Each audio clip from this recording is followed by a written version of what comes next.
Okay, Chair, we are live on YouTube if you'd like to begin the meeting. Thank you. Welcome to this meeting of the Windsor and Ascot Development Management Committee on the 5th of October 2023. My name is Councillor Amy Teasey and I shall be chairing this meeting. We're starting just a little bit late this evening because we've got lots of people in the room this evening. The meeting is being held in person and via Zoom and streamed live to the public on YouTube. I remind all attendees that participation in the meeting indicates consent to the audio and video being streamed live and acknowledgement that after the meeting it will continue to be available in the public domain. Firstly, it would be useful if all committee members and officers could introduce themselves so that the public are aware of who's in this meeting and the role they're undertaking. We'll go for that. So we'll start here. Thank you. Councillor Mark Wilson, Vice Chair and voting member of the panel. Councillor Julian Teasey, voting member of the panel. Councillor Devon Davis, voting member of the panel. Councillor David Buckley, voting member of the panel. Councillor Alison Carpenter, voting member of the panel. Councillor Carol Da Costa, voting member of the panel. Councillor Julian Sharp, voting member of the panel. Councillor Sandra Luxton, voting member of the panel. Helena Stevenson, principal lawyer for the council.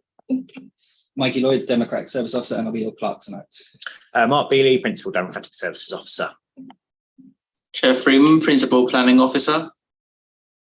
Jo Richards, Development Management Team Leader. And Adrian Waite, Assistant Director of Manor. Thank you. So that the public are aware, various councillors who I've not specifically asked to introduce themselves may also be attending this meeting virtually via Zoom. I don't think they are, but they might pop up. This, however, is in an observing capacity only, as there's no right for councillors who are not members of the committee to speak or who've not formally registered to speak in advance to play an active role in the meeting this evening. The attendance of any councillors in this capacity will be reflected via the member attendance records once the meeting has been concluded. I request that meeting participants do not speak unless I specifically invite you to do so. Once I've invited you to speak, before you do, please state your name and the capacity in which you're speaking, if appropriate. I will also ask officers to speak at appropriate times. If any individual attempts to disrupt the meeting, I'm able to use my powers in the Constitution to adjourn the meeting or have the individual removed. We will now start on the agenda items. Do we have any apologies for absence? No apologies, Chair. Thank you. Just to get my agenda back up because I've lost it. And any declarations of interest? Yes, Carol Da Costa. Just in the interest of transparency, my husband, Councillor Wisdom Da Costa, will be speaking against the first planning application on our agenda. I have made a point of not being involved in any of his discussions and come here with no command. And in the interest of openness, before I was elected as councillor in 2019, I campaigned against development in the Greenbelt of the sites that became part of the BLP, which this one falls. But obviously I attend with an open mind. Anyone else? Okay, so we have the minutes from the previous meeting, which was on Thursday, the 9th of September. Do we hold these as a true and accurate record of the meeting? Agreed? Okay, thank you. Okay, so we go to the first item this evening, which is land adjacent the Hatch and south of Maidenhead Road and north of Windsor Road, Oakley, Windsor. Thank you, Geoffrey. Thank you, Chair. Good evening, members.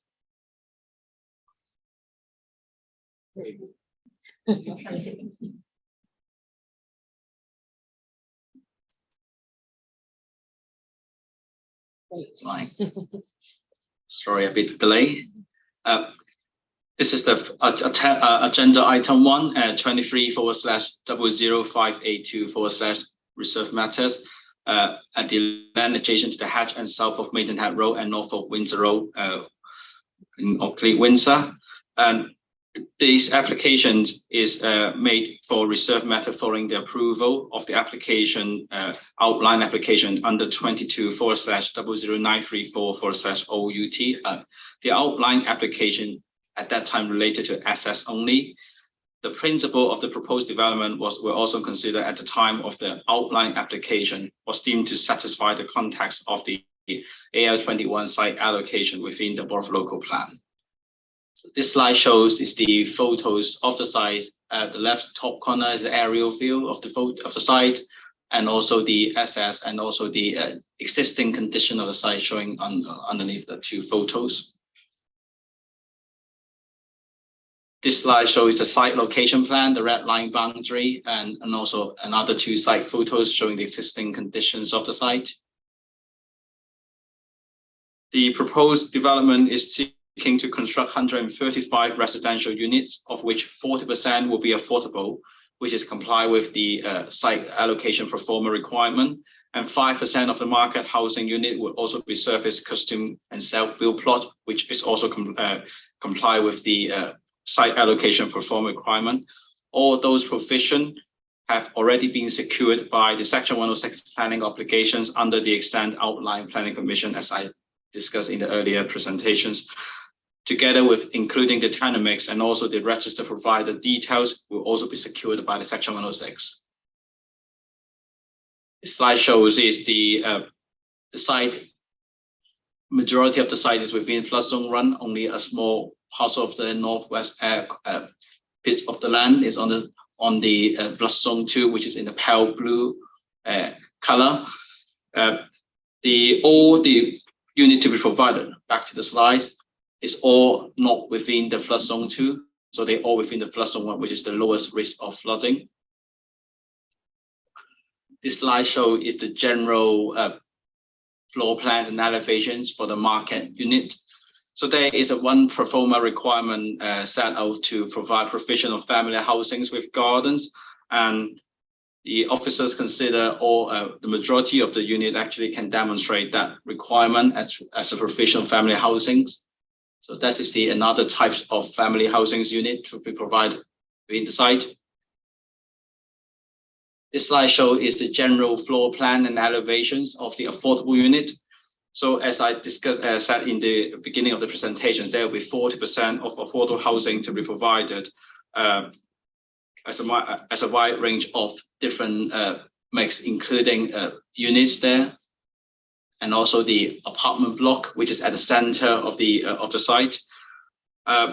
The reserve matter covering landscape scale and design and landscaping. So in terms of the land layout, I mean the condition 4 and 5 of the extent outline permission require the reserve matter details have been generated in accordance with the approved perimeter plans. So officers consider the density, the building height, and also the scale of the proposed unit. They all generate in accordance with the approved perimeter plans. And in terms of the landscaping, as discussed in the officer report, there is one plot to be provided on the right top corner of the site, which is slightly different from the approved perimeter plans of the green infrastructures.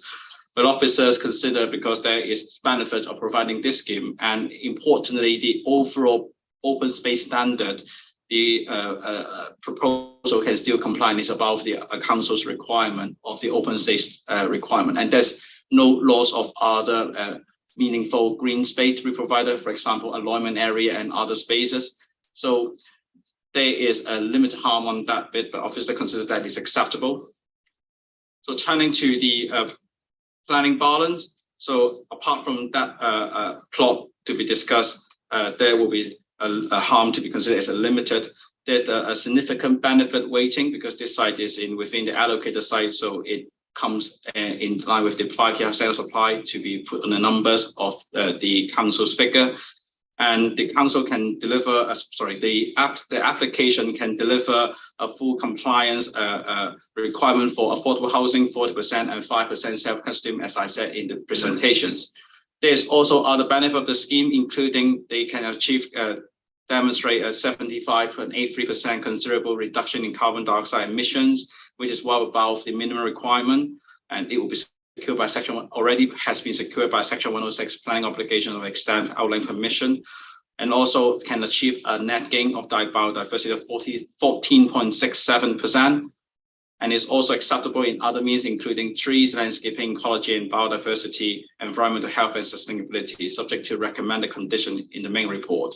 So the officers consider the proposed development is acceptable and recommendation for approval. And before I finish my presentations, I just want to draw members' attention. There is an update sheet to be provided to support the main report. Following, there are received 3 letters of representations or objecting to this application after the publication of the main report. And there is also an inquiry from applicant regarding on the wording of 2 recommended conditions, including a badger survey and the boundary wall management plan. And there's 2 additional conditions recommended, apart from the conditions set out in the main report related to the accessibility and the management of the alignment areas, which name as condition 12 and 13. And there's also some minor changes to the main report due to the recent update of the national government regarding on the revised timetable of the implementation of the national mandatory 10% biodiversity net gain requirement. So I try to go through the update sheet in details. So the section 2 lists out is the tables, all the concerns raised by the residents and where the report being assessed by the concerns overcome. I just want to flag about the condition recommended condition 3 and 4. I mean, condition 3, there's an update regarding on after receiving update information of the badgers as SAC, and there is confirmation saying that it's not being used as badger. So there's council ecology officer has been consulted on that new information and consider the proposed wording is acceptable, but subject to they have to be provide the survey when there is work within the 20 meters buffer zone as identified in the ecology report. Condition 4 is about the boundary wall management. There's nothing much change in the condition, just about the trigger point. And the last 2 points is about the condition 12 and the new condition I said about the alignment area accessibility and also the automatic gate conditions is all have to, the council consider that information should be provided, but they can be secured by conditions. And the last bit is about the net gain, I just mentioned in my highlights, saying that there's a net gain update change on the national government requirement. So I think that's all for my presentations. Thanks, Chair. Thank you, Jeffrey. Right, we have 4 speakers this evening. We have one from every category, which is good. So you will each have 3 minutes to speak, and you will be given a 1-minute warning by the clerk to let you know when your time is nearly up. And your time starts when you press the button to speak on there. So first of all, we'll start with Mr. Martin Hall. If you'd like to come forward, please. And have a seat. Thank you. Yeah, you do.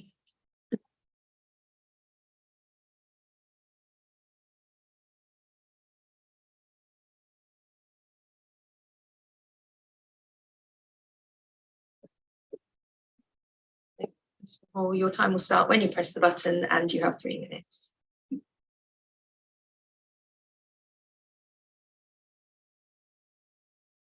Thank you. I'm Martin Hall, Chairman of the Oakley Green and Firefield Residents Association.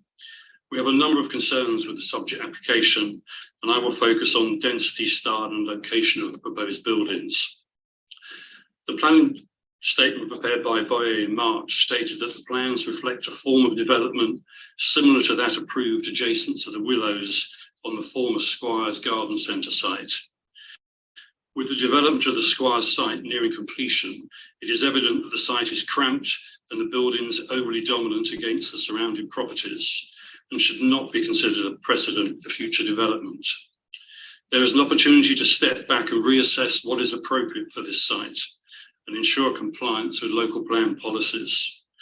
We consider alternative designs are required that reduce the density of properties and provide greater separation from existing properties at the Hatch and the Willows, and reduce the scale of the buildings.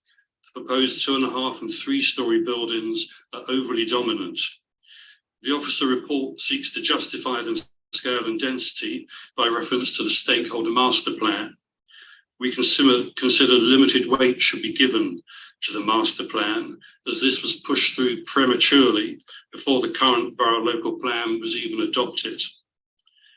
The site also marks the transition to the crucial green gap separating Windsor and Maidenhead. Previous development on the edge of Windsor has respected this. When Lang built the Debworth estate on the then edge of Windsor, properties were well spaced and no more than 2 stories in height. A similar approach is required here. The site allocation pro forma also requires appropriate edge treatments. The proposed 1 metre inspection border alongside the Willows Estate heritage wall is wholly inadequate and needs to be considerably wider 1 minute due remaining. protection to this important NDHA. The borough's conservation officer recommended visibility of this wall in order that the development and history of the adjacent site could be understood. More generally, a similar but wider buffer around the whole site would ensure safer areas for wildlife movement, prevent damage to well-established trees and hedges, and soften the visual impact of the development on existing properties. Finally, we note the officer recommendation that no construction environmental management plan is considered necessary. It has been clear from the Squires development that the parking of contractors' vehicles has reduced much of the old Maidenhead Road to a single lane. We consider that any development at this site should require contractors' vehicles to be parked on site and not obstruct the road. This should be included in a construction management plan or similar arrangement. That's 3 minutes, Chair. Thank you. Thank you, Mr. Hall. Okay, next for the Parish Council, we have Councillor Nick Pellew. Again, you have 3 minutes and you'll receive a 1 minute warning.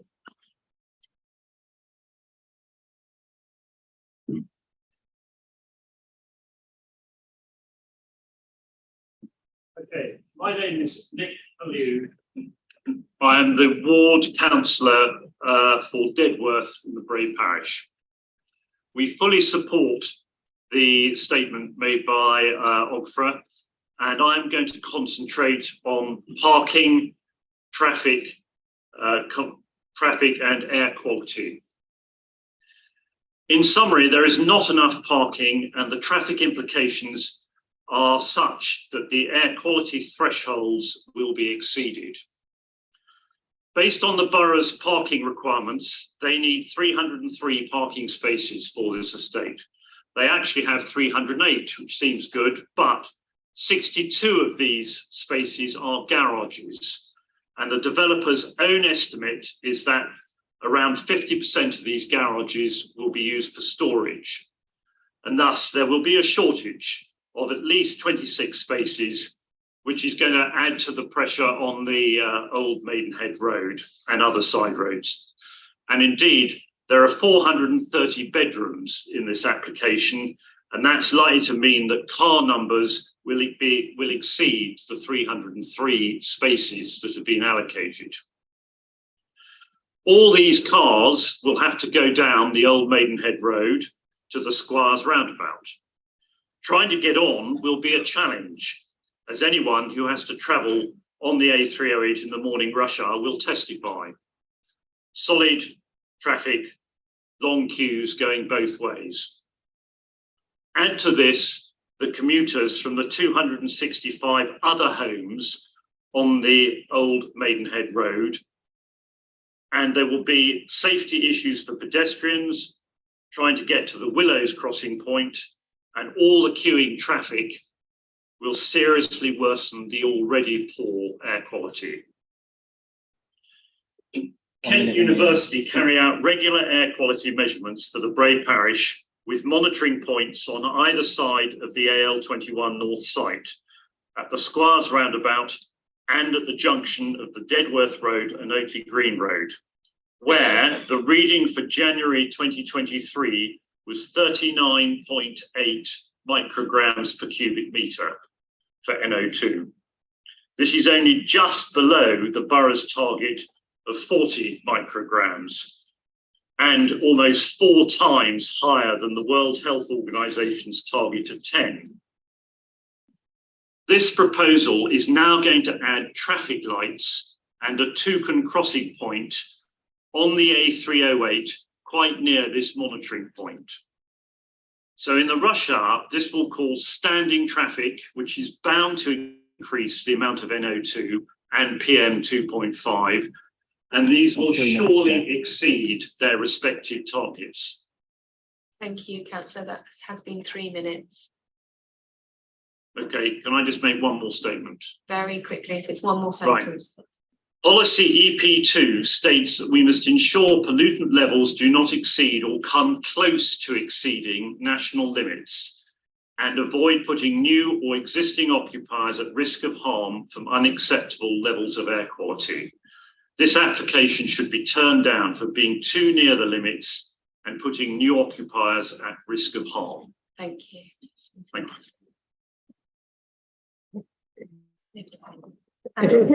Next, we have for the applicant, Mr. James Merchant. Again, you have 3 minutes and your time will start. The microphone is already on, so when you begin speaking.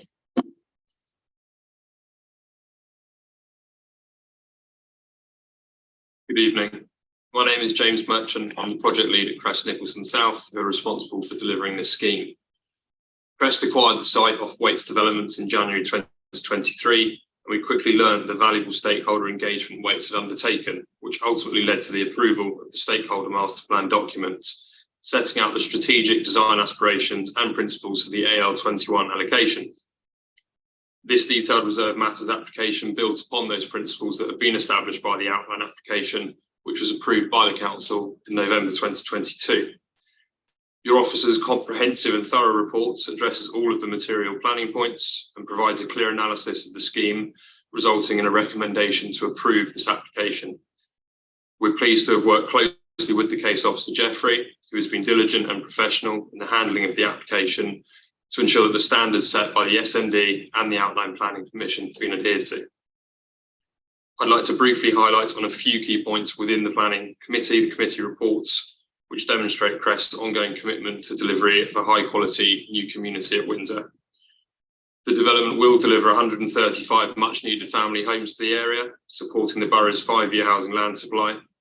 The proposals will deliver a high proportion of family sized homes, meeting the significant need for this type of accommodation. The scheme is policy compliant in terms of delivering of affordable housing, achieving 40% across the sites, delivering the borough much needed affordable homes across all tenures. All homes will be using air source heat pumps in line with the borough's drive for net carbon zero, delivering a carbon saving of over 75% against building regulations and against the requirement of 20% improvement set out in the borough's interim position statement.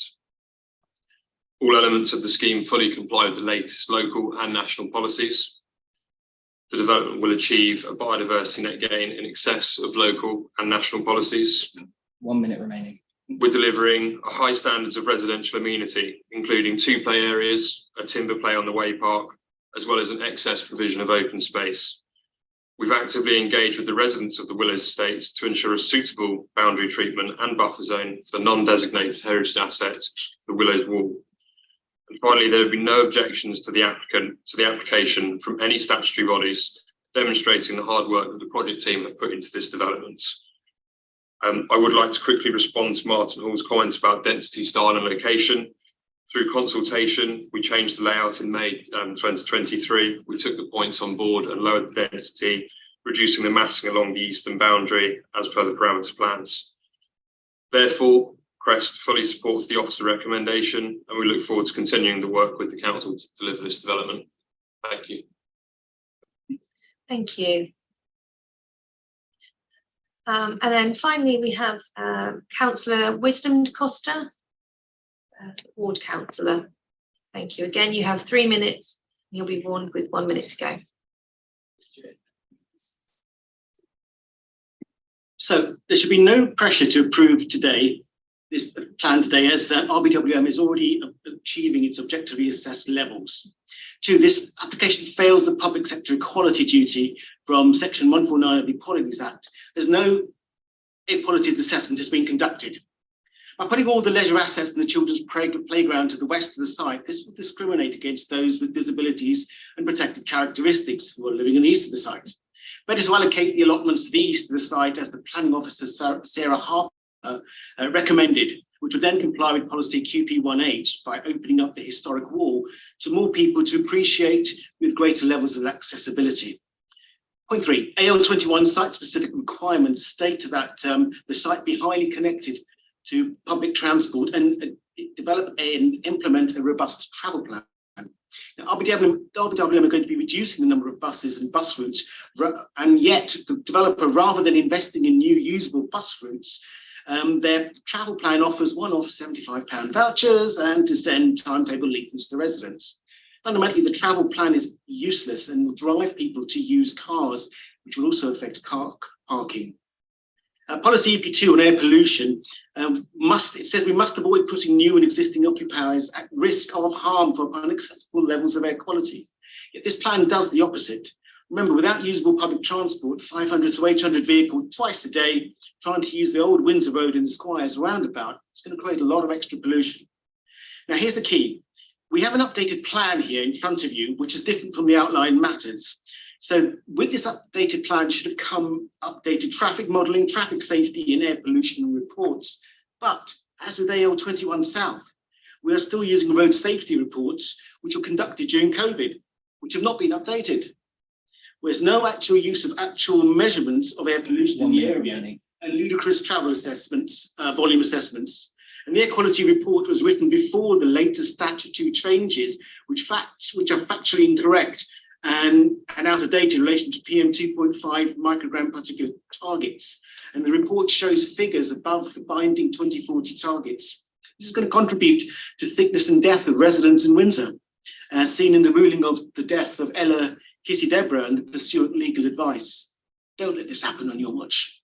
Finally, policy SP2 climate change says that all CO2 emissions,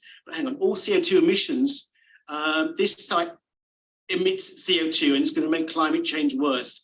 The development will not, as required, mitigate climate change, but make climate change a lot worse because one, it will emit CO2 and it will be removing a site that today absorbs CO2. So a total failure on climate change and the same on biodiversity. Please reject this application. Thank you, Councillor Da Costa. Okay, right. I'm going to open up for member debate now. Just indicate if you would like to speak. Councillor Carol Da Costa.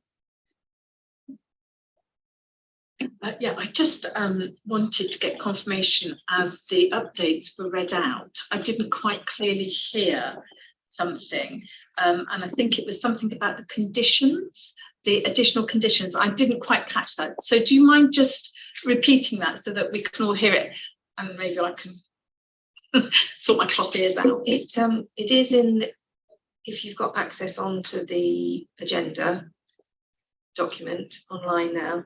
And the document is on there. There's a panel update, agenda item 4.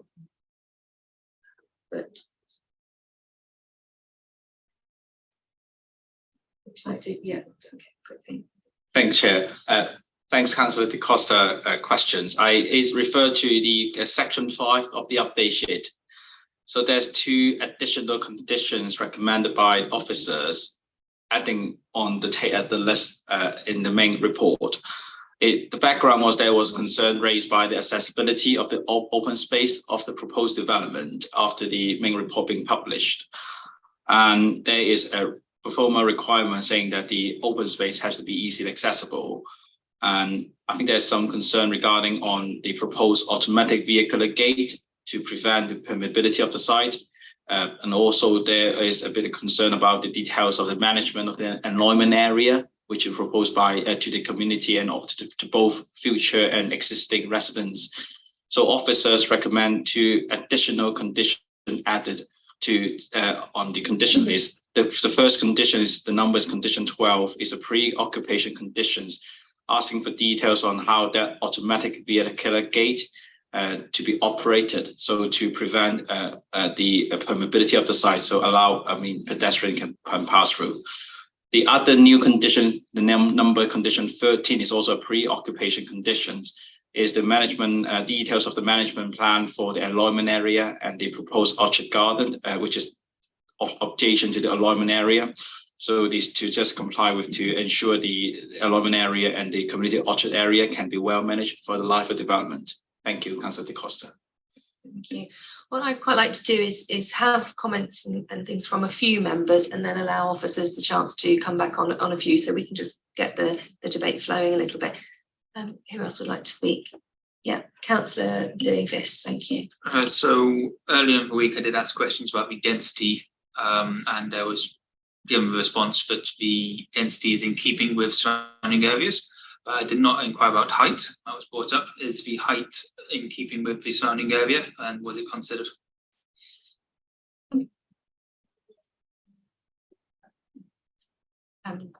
Councillor Sharp.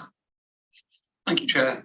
I'd like to understand how this site actually adds to biodiversity, because it looked to me like the site was an open field at the moment. So I'm not sure how putting 135 houses on an open field can add to biodiversity, but maybe someone can explain that. Thank you. Okay, thank you. We'll take one more if anybody else. Yes, Councillor Costa. It actually flows quite nicely after Julian's question. So I was quite concerned about the fact that we've got an active badger set within this allotted area. I did some Googling to find out exactly how the law stands with badgers, and apparently it's illegal to harm a badger. Natural England says about planning that material planning considerations for local planning authorities, you should take this advice into account when it comes to planning decisions. Not just bring this up. It says, where possible, developments should avoid the effects on badgers. Where this is not possible, the developer will need to include a mitigating or compensation measures in their proposal. And it talks about putting an area around the badgers. It talks about not disturbing their foraging routes and keeping all of that and their water access, a corridor for them to continue to have connectability to other areas that they forage in. And this, when I read through this application, it talks about gaining a license to relocate the badgers. So I have grave concerns about that. So I just really want to hear what the officers have to say about that. Thank you. Jeffrey, if you could come back on those three things, please. Thanks, Chair. Regarding on the first questions related to density and building height, let me just put up the screen now.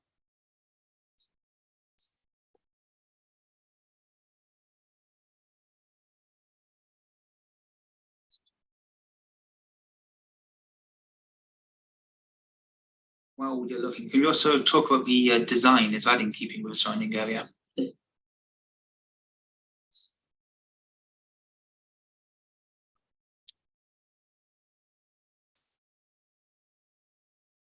Sorry, I tried to share my screen.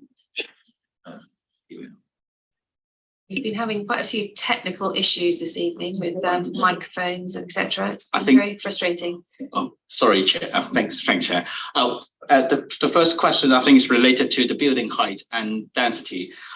As my presentation, I think I need to draw members' attention. So, I mean, there is a condition in the outline permission require the reserve method details have to be in general in accordance with the approved perimeter plan set out in the design asset statement. This slide shows it actually is the documents of the approved design and asset statement, and this is the approved perimeter plans. The 4.3 plan is the building height plan. So you see the colors of the color of the proposed building to be there. So the pale blue, for example, this plan pale blue is a mix of 1 and 2 story. So the blue one is about 1 and 2 and 2.5 story, and lastly the deep blue is the 2 and 3 story. So, and I just go back to the layout plan. Here we are.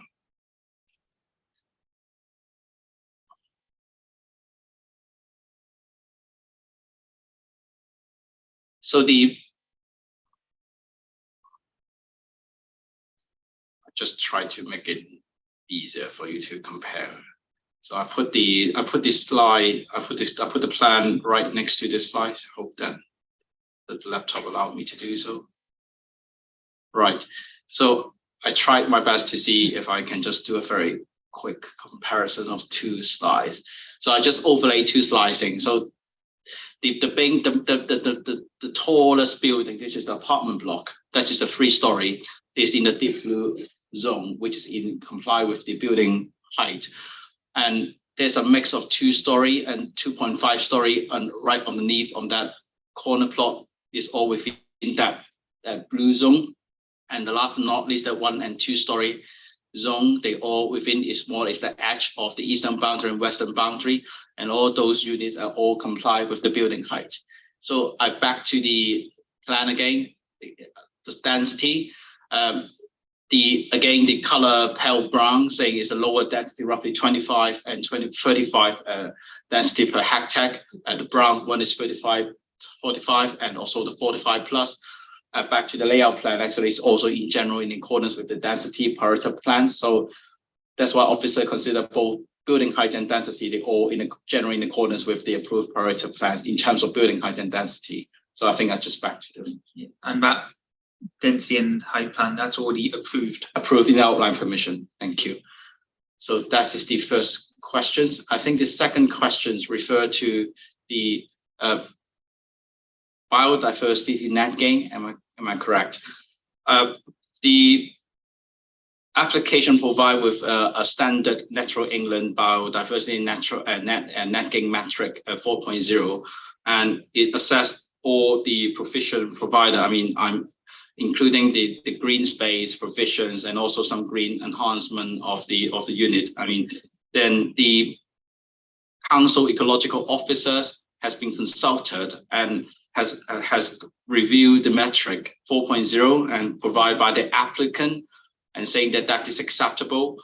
And I just want to mention saying that, I mean, originally there was a net gain in biodiversity mandatory requirement 10% to be enforced in November, but the national government has pushed back the timetable. So currently the development just have to be demonstrate a net gain in biodiversity at this moment. I mean, that is the point has been updated in the update sheet as well. So that is the biodiversity net gain. And regarding on, I think your question is about the details of what is actually being provided. I think is about the overall provisions of about the new trees, new planting, because there's some new trees within the site. And of course, if you go back to the site now, as I shown, actually the majority of the green space, for example, that historical tree has been retained. So it's also add up to the values of the BNG. So I think Joe wants to come into the BNG point here as well. I was just going to add to what Jeffrey was saying, that when the applicant ecologist has to look at biodiversity, they will do a review of the existing site and the baseline conditions, and they'll set out what the existing site can offer in terms of habitats. And I think it's hedgerows and other habitats. And as you can see, the sort of centre of the site doesn't contain any hedgerows, much vegetation. And if you look at the metric, it actually delivers quite poorly on some of the habitat and hedgerow units in its sort of baseline form. And then what they do is a review of the conditions post-development when they've put in the net gain enhancements. So the metric that they've provided to us does show this 14.67% in net gain. And I finally come to the Badger point. I think that is the final question I've received. So originally the ecology report we received in the regional applications, they said there is the Badger fund there. So that's why we recommended conditions, a pre-commencement condition for an update Badger survey to be carried out prior to work commences.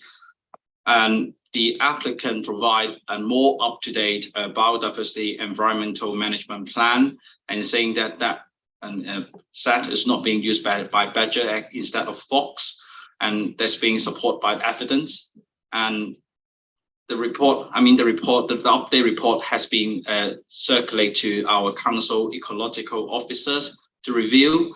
And because there is an update on the situation of that Badgers Act, I mean, the only change about the condition is about the trigger point of how the survey to be carried out.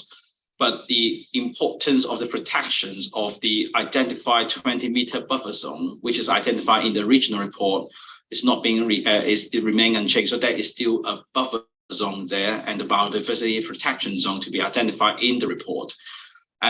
If the trigger point, carry out the work and the applicant did find a badger, the tail of the condition actually remain unchanged. So they still need to provide a survey and to obtain a license from National Link, which is in line with the legislation. And I need to reassure that that piece of information has been professionally reviewed by the council ecological officers, and she has raised no objections to that proposed changes. And the conditions of the badger still remains. I mean, we are not taking away the condition. It's just because of the new information received, updating that, that's said to be used by badger. That's why the condition just to reflect the changes. So I think that is the things I would like to say. Thanks, Chair. Thank you. Next, I have Councillor Wilson. Thank you, Chair. So I thank the public speakers for speaking, and I share some of their concerns. I want to pick up one point which kind of has two facets, which is around the volume of people or the volume of residents on this site. So the first aspect is around the mix of housing. And if I refer to the public pack and paragraphs 10.13 to 10.16, the mix described in for this development for the 135 houses is kind of skewed very much in favour of larger houses across both the market and the affordable sector. So on the market piece, there's a recommendation that it should be 20% of the total, but we've actually got 36% of the total in the 4-bed and plus units. So in terms of the biggest houses, the 4+, we're almost double the recommended amount. And then at the other end of the scale, on the affordable side, we are only offering 8 out of 54 units being 1-bed. And paragraph sort of 10.13 refers to 1-bed being the focus on the affordable. So I'm kind of concerned that effectively the developers have skewed the size of houses right to the top end to effectively get as many people onto the site as possible. And I think one of the speakers mentioned around 430 bedrooms. Whereas if you can kind of do a more reasonable allocation in line with the recommendations, it comes out nearer 300. So I'm kind of concerned that the mix is being pushed too much. If I'd like to respond on that point or build that. We'll gather a few comments and then come back on them. Julian, Councillor Teasy. Thank you. Oh, yes, you can hear. I'd just like to pick up on a couple of points that were raised by some of the speakers earlier, and we may be delving into reserved matters, but they were raised, and so it does. I think we do need to be talking about this. So, can we ask? I want to ask about, I suppose, construction, air quality, and actually vehicular movements generally. So, my understanding obviously is that the vehicular access is the old Maidenhead Road, along the north, which means that they'll all go through the old Squires roundabout, called the Squires roundabout, and I just would like to know just how much that has been considered, because it's given the expected sort of roughly 300 vehicles that we're expecting there. And also that road currently is not in the best of condition. Now I understand that I did see that there were some suggestions of improvement there, but I just wonder, especially if there is construction traffic along there, if that is feasible and if that's been fully thought through. And Councillor De Costa. Again, just following on from what Julian said. When I looked at the modelling for the transport, it looked like it was, a lot of it was from 2017. There were a couple of updates. And when I looked, I Googled to see when Audi opened and when Thames Valley Hospice opened. And Audi opened in November of 2021 and Thames Valley Hospice opened in October 2020. And looking at the modelling of the vehicles moving along that road, they seem to predate both of those, and they were done during COVID. So that was a little bit skewed data, I think. So I do share the concerns about the air quality and the traffic going down that road. Also, when I very first became a councillor, I looked at some road safety along there because it was a very busy road at the time. And since then, the speed limit has been lowered. And that old Squires roundabout is quite a predominant place for accidents. And although it seemed quite funny when I heard the story, the officer related a story to me of somebody who was on a bicycle who was indicating to turn right, and a vehicle was driving too close to him and caught him, and his arm went through the window because it was open, and he got dragged around the roundabout and spun off in the opposite direction. So we're looking at a road that had a history of quite unpleasant accident. And when we're looking at the modelling being maybe a little bit out of date, I do have some serious concerns.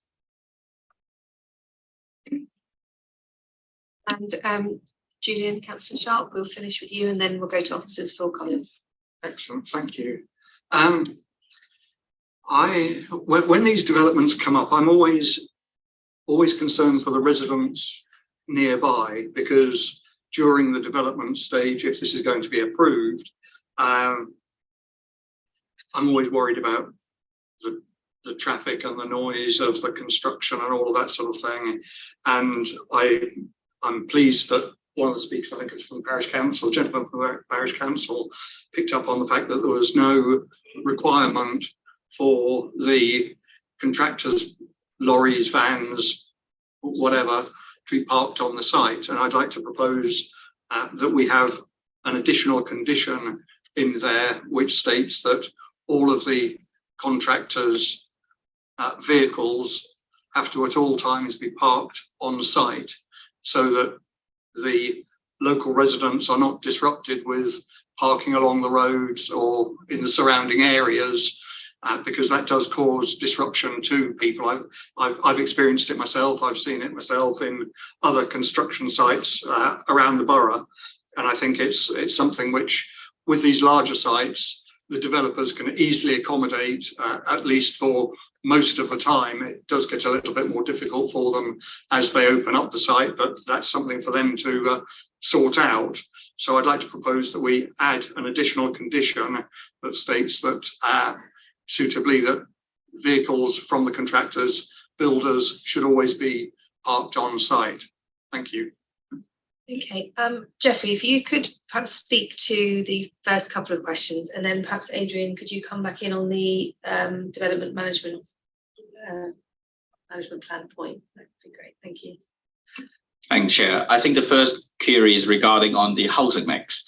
I'd like to draw members' attention to the paragraph 10.13 of the main report. It said about the background of the policy about the housing mix. So we start with, there's a supporting text regarding on the policy saying that the strategic housing market assessment, the SHAMA 2016, identified there's a need of a focus of 2 and 3 bedroom in the market housing sector and a 1-bed unit in the affordable housing sector. And another paragraph continues to say out that, well, the target mix, which is set out in 10.14 of the report, is used as a starting point when forward plan for individual site. So I mean, I just want to flag up this point is because it's entirely impossible for all site or development scheme to fully comply with the housing mix, because it have to be local consideration, and the borough has been a mix of different character. So the policy did say quite clearly it's as a starting point. So I also want to draw members' attention to the application has been formally consulted to our council internal housing team, and our housing officers actually does raise a point about the proposed development type, the dwelling type proportion on this application can actually go a bit different from the starting point set in the 2016 schema, because there is, I just read from the housing comments, it said there is already a high proportion of 1 and 2 bed already available. And that's why there is a need for a bit more rented family housing. And the council housing officer actually has raised no objection in principle about the mix. And the initial comments they just put in is about they want, I mean, and originally the scheme submitted was there's a lack of rented housing providing 4 bed. And that's why the reasons, I mean, raised by the housing officers asking for a bit more 4 bed for renting. And I think the applicant did go back and revisit and to provide a certain number of 4 bed affordable unit as seen in 10.15 under the table. So it's actually tried to really match what the council need specifically for that area. And in 10.16, I think the officers, I mean, a report also generally assess the housing mix. I mean, more an assessment in overall. So bear in mind, there is one pro forma requirement: the development should provide family housing with gardens, and that's why that is the applicant. I mean, also would like to meet that requirement, so to have a bit more proportion of family housing. So in terms of the overall mix, including the affordable housing mix, I mean, the officers consider that is to be acceptable in principle. So I think that's all I would like to add. And I think that is for the point for housing mix. Is there anything you want to clarify or? No, I think that's fine on the housing mix. Yeah, thank you. And so then it was Councillor Teasy was asking about air quality and traffic, the road, the old Maidenhead Road, and then Councillor De Costa came back in on points about transport modelling and the out-of-date transport plans. So I can just start off on the air quality point. If you look at paragraph 10.137 of the committee report, it states that an air quality assessment was provided to support the outline planning application. So that was a sort of in principle matter that was considered at the outline stage when we considered access and principle of 135 dwellings being proposed on this site. So that paragraph in the current committee report refers back to a paragraph in the previous committee report, and it states that the proposed development of the site, both during the construction and operation, would have an acceptable impact on air quality. And there was some assessments and evidence put forward at the outline stage that were reviewed by the environmental protection team, who are the experts in terms of air quality, and that matter was found to be acceptable.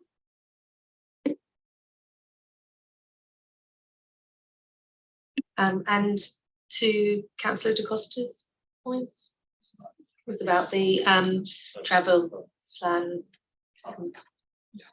being out of date and modelling done before larger developments on the A308.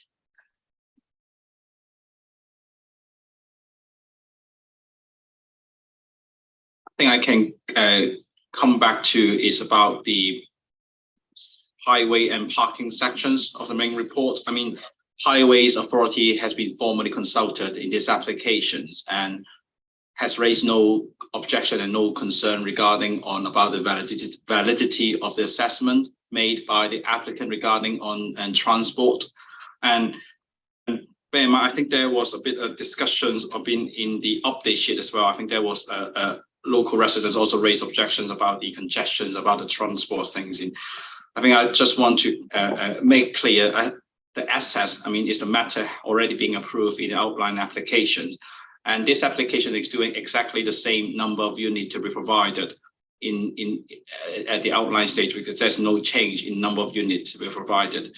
So that is, I mean, the impact of how the highways to be concerned on the local and or the wider area has already been formally assessed in the outline application.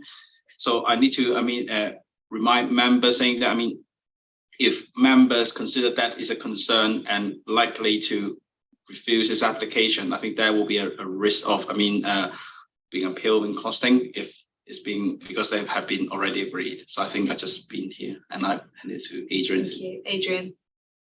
Yeah, so I think just to come in on that point, I think officers are trying to assist for the sake of transparency in the public realm with the questions about highways and air quality, but I do need to be quite clear that because we're considering a reserve matters application, and those are matters which are linked to the access arrangements and the principle and quantum of development, which were matters we dealt with under the outline permission, they're not things that we can actually take into account or consider in the decision tonight, because we can't revisit those. We have to determine the reserve matters application. And I think it's important for me to highlight that for members of the public so they know what constraints are on members tonight in determining the application with what's gone before as well.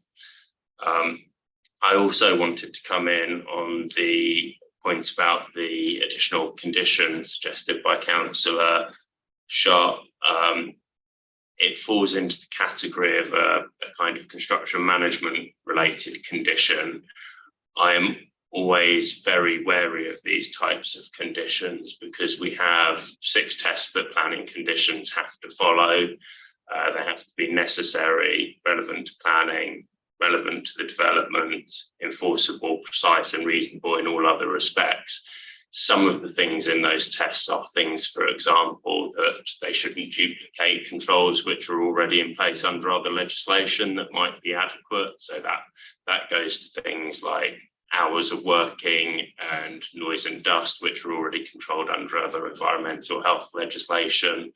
And the specific point raised about a condition saying no one can park on roads outside the site, that's not something that would be enforceable or manageable, because everyone has a right to park on the public highway unless there's parking restrictions. So while I'm sure that on a development of this size, the developer will set aside construction compounds in the site as they go through, Crest Nicholson, I'm sure, will be a member of the Considerate Contractors Programme and will try and manage their construction impacts. The specific nature of the question, the condition suggested that people shouldn't be able to, contractors can't park on the public highway, wouldn't be something that would be enforceable, that we would be able to impose on the planning permission. Just coming back on that, we quite regularly have construction management plans associated with applications. Why not here? So, I mean, my general view, construction management plans tend to be imposed because people think that they will help alleviate a concern from residents.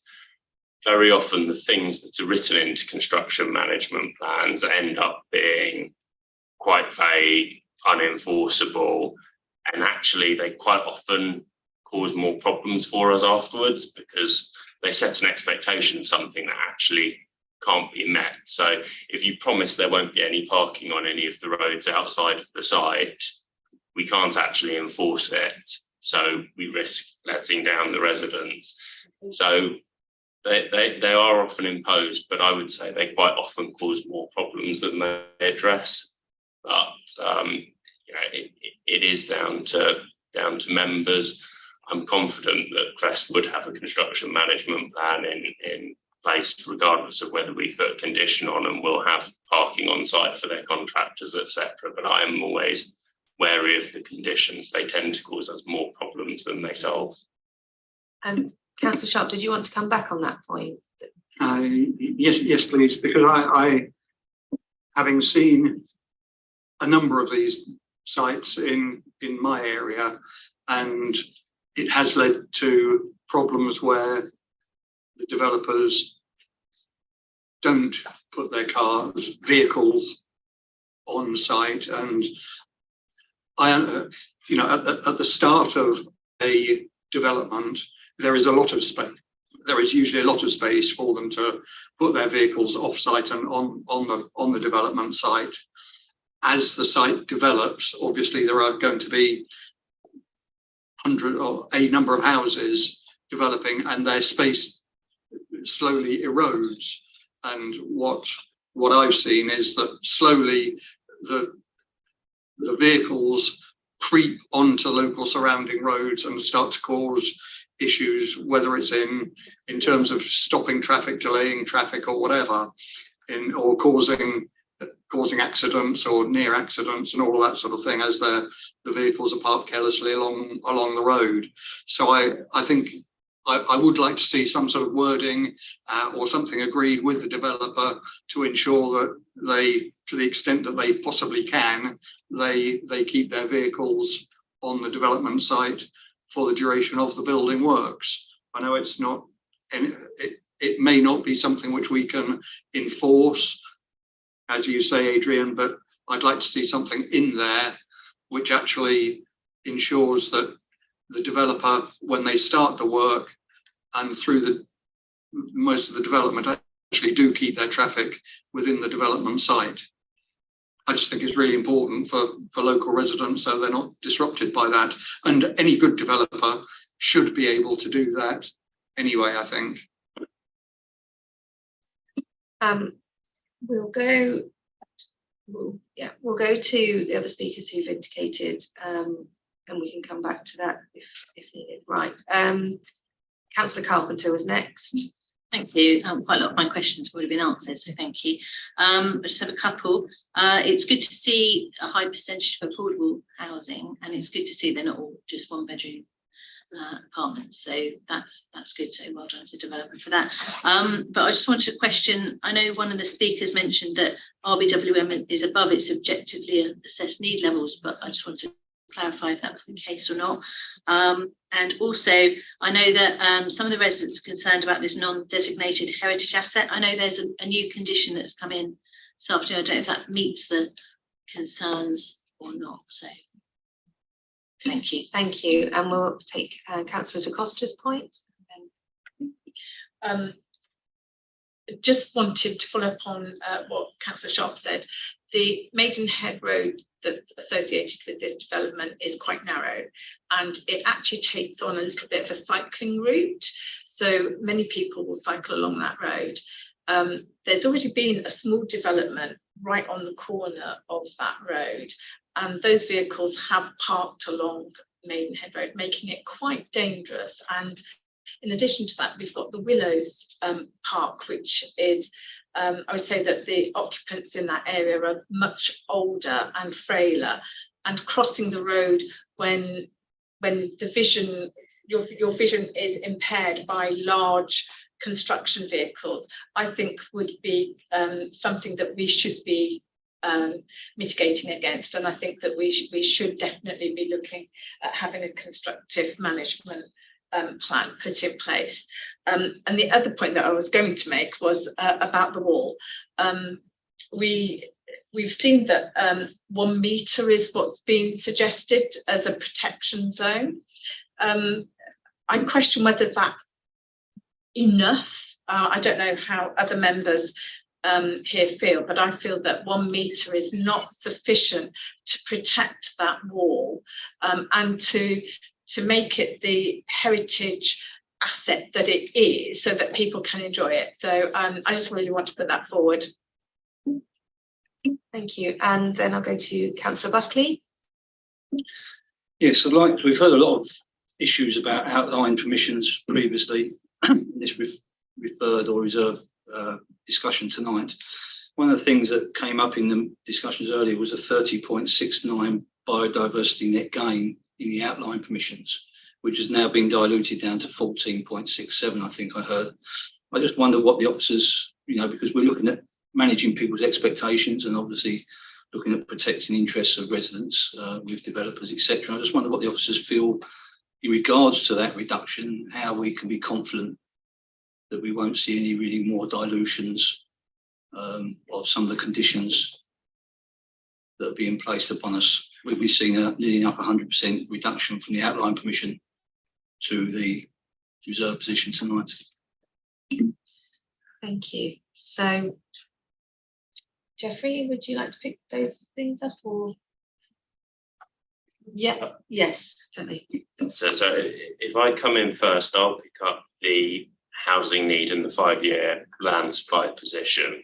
So the council's current position in terms of our 5-year housing supply is we have about 4.88 years worth of housing supply.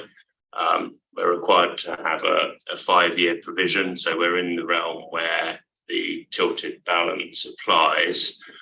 What I would say is this site is currently, because of the stage it was at, one that is counted towards our 4.88 years supply, because when we calculated the figures, we knew we had granted outline consent, we knew we had an application under consideration, etc. So if this application were refused tonight, it would actually reduce our 5-year housing supply position below that 4.88 position and make things worse for the council.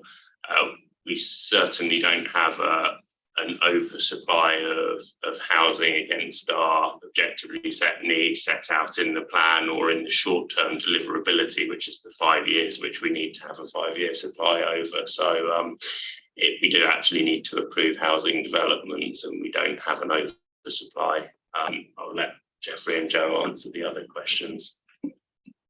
Thanks, Adrian. I come with the second question related to the non-heritage asset boundary wall and about the concern whether 1 meter is adequate or not. The main report, I mean, is actually covered the outline report. Actually, the boundary wall has been discussed in the outline permission was being determined in this committee. And I tried to refer to the report paragraph 10.79 of the main report. The applicant village heritage statement actually reinstate the existing boundary, which is the wall we are now discussing, will be retained and entirely, and there's no physically altered by the proposed development. So I think that is the reassurance from the applicant regarding on this application is the same thing as being proposed in the outlines permission. And under the extent outline permission, there is a pre-commencement condition 24, require the plotting and the recording of the existing condition of that wall to be submitted to and approved in writing by the local planning authority. And this is a pre-commencement condition. That's why the work cannot be commenced until the conditions of the wall has been recorded. So the council has a full record of what the wall looks like. So that was been approved in outline stage. In this reserved matter application, there was 1 meter buffer being proposed by the applicant, and the council conservation officers has reviewed this proposed 1 meter buffer, has raised no objection in principle to this 1 meter. So I mean, I think this is being professionally reviewed, and I believe you probably will come a bit more buffer will be better, but I think the 1 meter is not being raised objection by our council conservation officers regarding on this 1 meter buffer. And in the condition recommended in this application, there is a new conditions requiring a boundary wall management plan. So the management plan will cover the buffer will be retained and maintained, and the wall will be managed as well. And that management plan is also a pre-commencement condition above slab level. So it means that there is no work can be commenced above slab level until the plan has been submitted. And officers consider there is already adequate measures to protect that wall. And I think I need to draw members' attention about the significance of the wall has been actually formally assessed in the outline stage. And the wall current conditions, I mean, I think there's 2 parts of the wall. There's the wall and the eastern boundary, which is the one affecting by this application. And that wall is a bit less significant than there's other side of the wall have a bit more significance. And this all has been assessed in the outline stage. So, and about the views on the site, I mean, the outline report also did raise about this point. There is actually existing limited view on that wall at this moment. So I mean, there's actually no significant change to the views of this wall of this development. And importantly, the 1 meter, apart from the 1 meter buffer, the actual structures of the new plots actually is far beyond 1 meter. So actually the design of the layout I show you in the slides.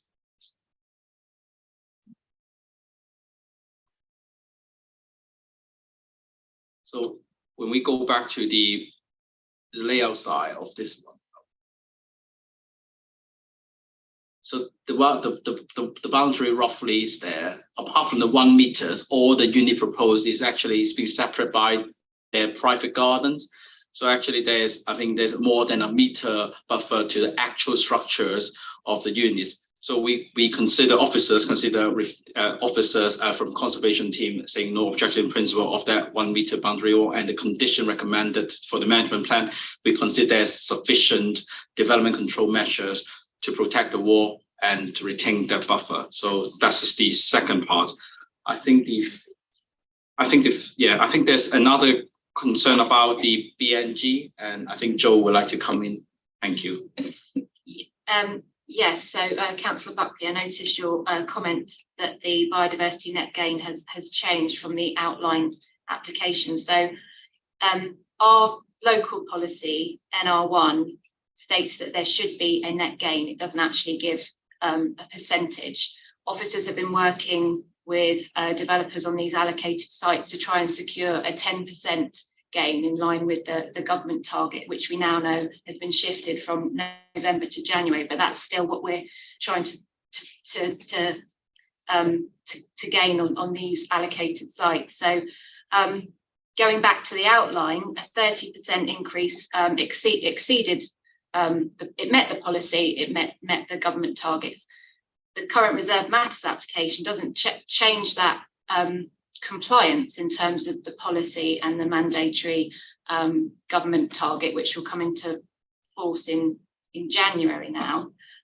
So whilst there is a drop, both proposals more than exceed the policy requirement and the 10% government target. So there's not now a conflict in policy where there wasn't before.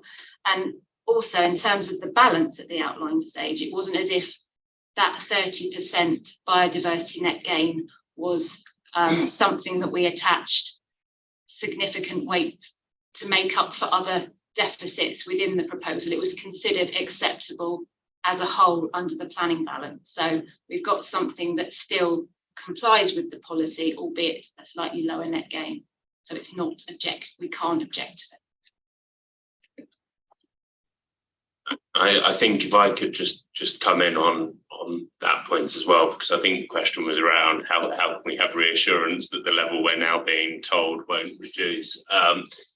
The nature of outline permissions is always that you get more granular and greater detail as you work through them. So as you might have seen earlier, when we were dealing with the original outline, what we have really is blocks of areas. There'll be developments or houses in these areas, or there'll be landscaping in these areas, but we don't have the full detail of, well, how much of that area is going to be grass for people to run around on versus how much is going to be a hedgerow and trees at the outline stage. I'd imagine what happened was probably some hopefully ambitious assumptions were put in about how much people's garden space might contribute. But obviously, people can do what they want in their garden and may set it to lawn. You can't guarantee it will be maintained for 30 years. So the comfort we have now in dealing with the reserve matters, we have the full landscaping details. We have all of that information. We know what plants are going there, where all the biodiversity net gain is. So we have a lot more detail that we're considering. So it wouldn't reduce beyond this point if that provides some greater level of comfort. And if I was reading the question right. Thank you. And then Councillor Wilson. Thank you, Chair. Yes, just got 2 points. Firstly, just want to pick up the point about the buffer wall again. So I understand that conservation are happy.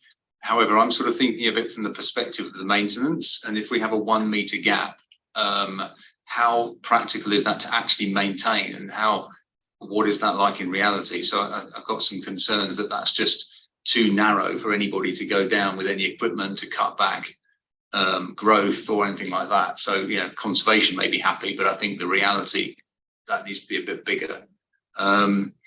And the second point is around the cycling facility. Now, I appreciate that this is possibly not part of the reserve matters. However, I cycled up to the site today, and the access up, travelling west up the A308 is variable at best. There are some sections which are good, and then there are some sections, obviously it's a shared use path.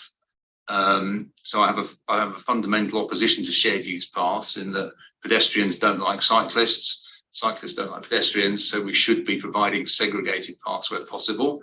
It's very disappointing to see there's no segregation anywhere on this plan. I understand we probably can't revisit that now, but I want to have that on record that we should be looking under the BLP. We're talking about safe cycling, safe foot travel. So we need segregation for that. But in terms of the sort of the cycling provision, it feels like it's almost not been thought about. For me, this site is ideal. It's about a 10 to 15 minute bike ride into Windsor town centre, and it could solve a lot of problems if people had, you know, a safe route where they could go, yeah, I can go into central Windsor to work, catch the train, or whatever. So firstly the wall, and secondly, is there anything we can do now to enhance the cycling infrastructure? Thank you. Who'd like to pick that one up? Jeffrey, thank you. Thanks, Councillor TC. Thanks, Chair, and thanks for the questions. I mean, regarding on the wall, I mean, as I said, I'm not an expert on whether 1 meter is adequate or not, but I mean, my colleagues direct me saying that the 1 meter is fine because she raised no objection. And my understanding was 1 meter is roughly half of the door. I think it should be fine for the man to just get into the wall and to just, I mean, I think the intention of that retention of that buffer is to make sure there is a gap in between the new developments and the wall. And bear in mind, panel members, there will be a condition recommended for the management plan, and the council can revisit to the management plan to see whether it's feasible or not, and we can refuse any details if it's not acceptable and it's not practical in reality. So we still have the development control on the wall. Regarding on the second questions, regarding on the cycling things, I think I get Joe to answering. Thank you. Yes, I was just going to say that one of the site-specific requirements of AL21 is to enhance pedestrian and cycle links towards Maidenhead and Windsor. And this was a matter of principle that was covered by the outline permission. The committee report for the outline application set out how that site-specific requirement would be met, and it would be met and alongside other improvements to transport and sustainable travel. And it would be met through highways improvements and funding towards the enhancements. That's tied into the section 106 agreement, and that's clause 8, which secures, like I say, physical works to the highway, including cycleways and links, and also a financial contribution for the council to do those improvements as well. And they're listed in the committee report. Thank you.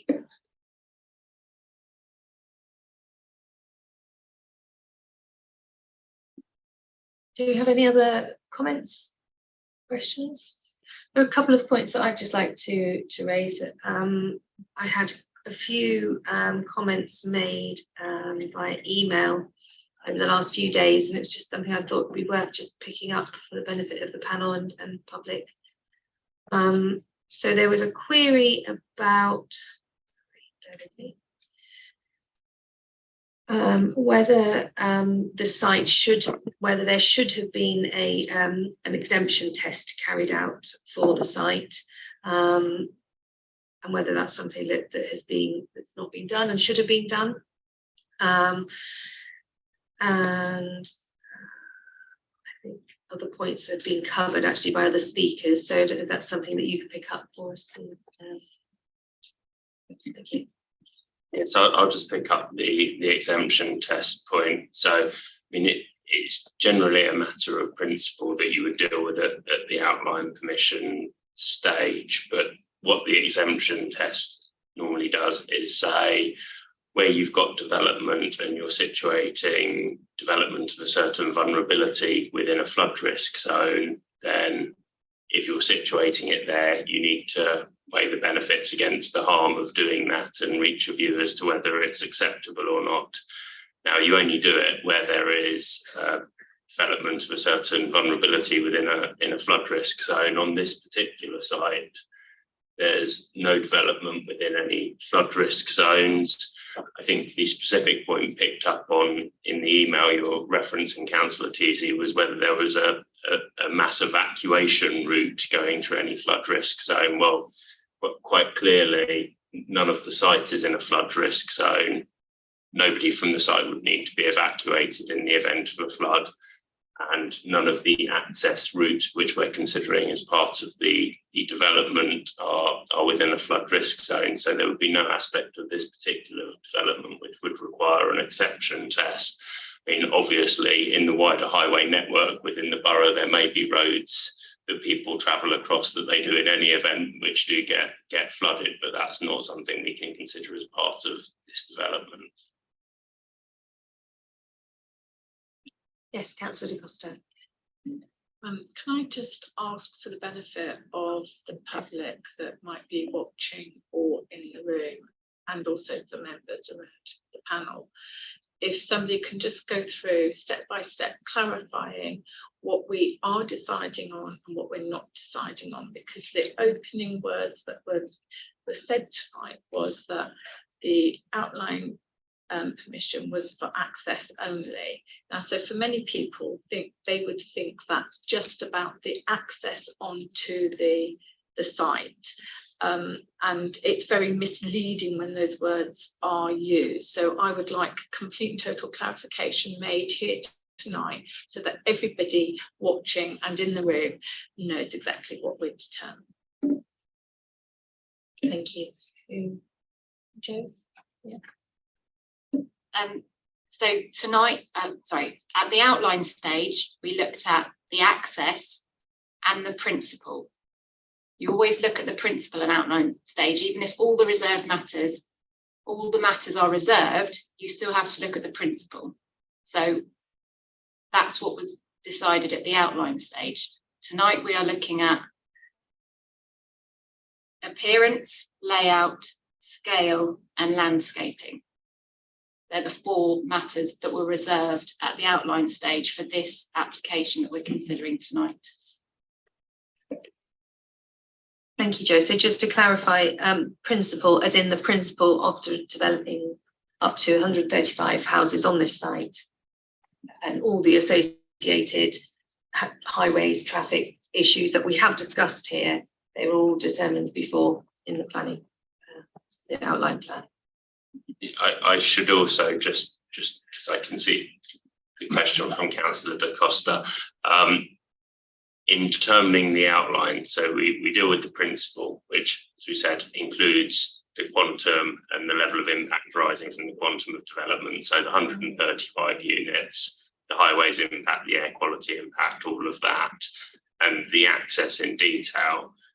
But we also have, where we have the matters reserved, so for example, landscaping, layout, scale that we're considering tonight, at the outline stage, we also have what we call parameter plans, which set the general confines that we're going to consider those in, and those parameter plans were also approved. So for example, we'll have seen earlier on the screen, there was a parameter plan that set out the density zones, and there was a parameter plan that set out in this area there'll be no more than 2 stories in height, and in this area there'll be no more than 2.5 stories in height. So while we are considering the scale of the development here, you know, the detail of this building will be this tall and of this design, you do have to generally follow, we have agreed principle that in a certain area of the site, 2.5 story buildings will be acceptable. Now, that doesn't mean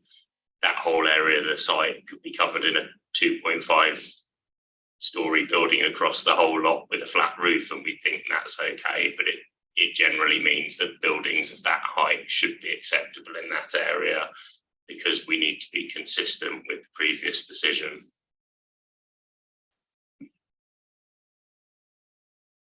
Yes, Councillor Wilson. Thank you, Chair. Just got a couple of other follow-ups, which again may help give some clarity for residents. So firstly, picking up Councillor Sharp's point about the sort of construction and damage, what recourse would there be if constructors do damage property outside of this site? And I've seen that elsewhere. And then secondly, again, a little bit of sort of a review. If in due course it turns out that the traffic issue around the roundabout is serious, what recourse might we have once the development is, say, up and running for 6 months and there's big problems? Before I go to officers to answer, does anybody have any further questions or queries that are coming about? No? Okay. So I mean, we're straying into matters that fall outside of planning, but I will try and provide answers to assist. So in terms of damage to property outside of the site, generally, if there's party walls, for example, if the boundary wall were a party wall with a neighbouring resident, it would be covered by separate legislation under the Party Wall Act potentially, and it would be a civil matter between the landowner and the developer to resolve that. Similarly, any damage on the public highway, etc., would be matters that would be covered under the Highways Acts and provisions. And obviously, if the council can prove who's damaged the highway, there's recourse under the Highways Acts that can be taken to address those things. In terms of, if highways impact is worse than what's been assessed, that's a difficult one. There's no recourse through the planning application process to resolve that issue. And indeed, if a highways impact turned out to be greater than we anticipated in a number of years' time, it would be very hard to determine whether that's because of this planning application, because of other things that have gone on, or because of other circumstances or changes in behaviour. So the issue would be, it would fall to the council as the Highways Authority to undertake its duties and decide if there's works that would be required. But it's highly unlikely that there would be highways impact arising from the development that's greater than has been assessed, because the assessments would have been robust.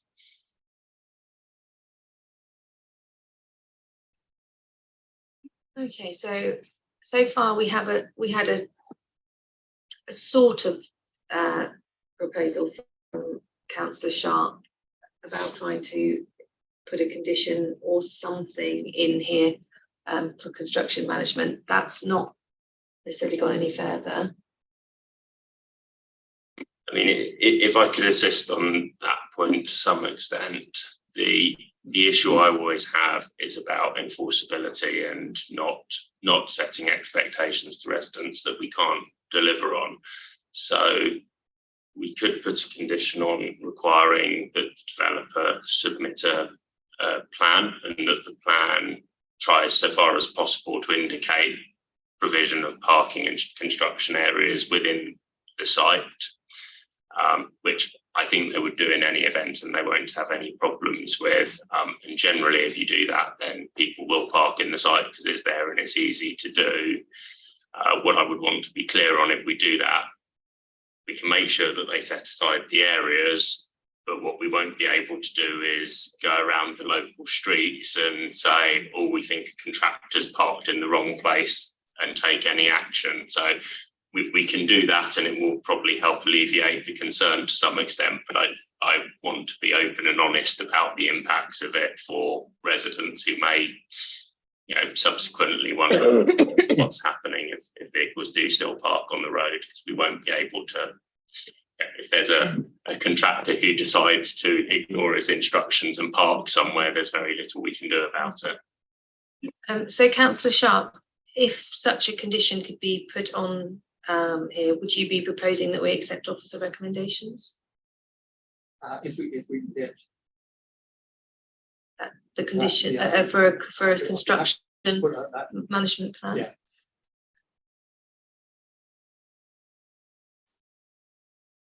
Do we have anybody that would second that proposal?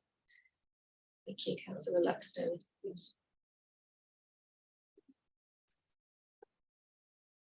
Okay, so we have a motion to grant the planning permission, subject to condition listed in section 14 of the report and the committee update today, with an additional condition of the developer submitting a parking provision, sort of construction management plan sort of thing.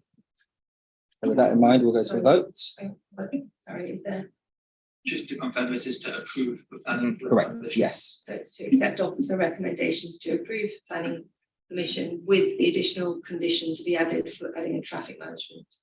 Yes, Stephen. Yeah, yes, I'd just like to make a point. It's quite interesting that I'm relatively, I suppose, satisfied. We will come to vote, no doubt.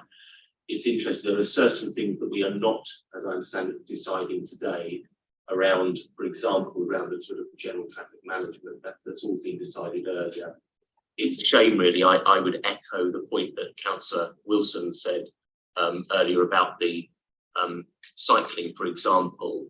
I mean, that is a cycle path, but it's a mixed use cycle path that does indeed go all the way to Maidenhead one way, does indeed go towards Windsor in the other direction, and you can go around the village and into the town centre. There is so much potential for that to be actually really good, but it's not great at the moment. This could be better, but I realise that this is outside of what we're deciding today.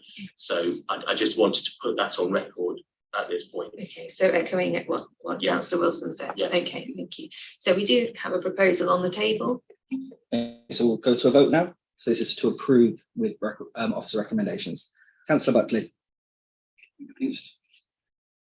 Councillor Carpenter. For. Councillor Carol da Costa. Against. Councillor Davies. For. Councillor Luxton. For. Councillor Sharp. For. Councillor Amy Teasy. Against. Councillor Julian Teasy. For. Councillor Wilson. For. So that is 6 votes to 3 in favour of park. Thank you. And thank you very much for anybody who came just for this item. If you don't want to stay for the next one, you're very welcome to leave. We'll take a very quick break. And thank you for your time this evening.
on the next application, please. So, are we all here? Yes. Good. So this is Ditton Manor, Ditton Park Road, Datchet. Thank you. Jeffrey is going to introduce the item. Thank you, Chair.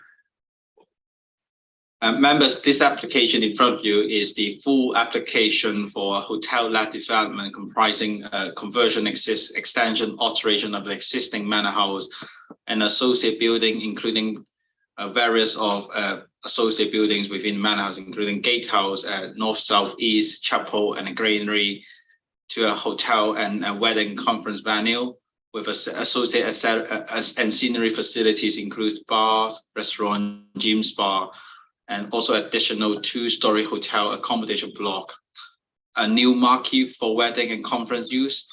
The proposal also including erections of a new community building following the demolition of the existing Skull House building, which will be used for the new marquee. This slideshow is the site location plan. The site roughly 54.8 hectares and is entirely within the Metropolitan Green Belt, and also within Ditton Park, which is the Grade 2 listed registered park and garden. As I said in the beginning, the manor house and its associated courtyard wall, stable, gatehouse block, the main gatehouse, and the connecting bridge, the garden walls, the summer house, they are all Grade 2 listed. The northern part of the site is covered by the ancient woodland. The majority of the site will be within Environment Agency Flood Zone 1, but some of the moated area will be within Flood Zone 2 and 3. A part of the site, part of the area near the main access of the site and the area next to the manor house is subject to an Area Tree Preservation Order, is a TPO. So this is a constraint map. So just recall what I said. The purple, which is the manor house, is listed, and the green with the cross line, that is the ancient woodland, and of course the green area site is green belt, and the blue line covering that is the registered park and garden.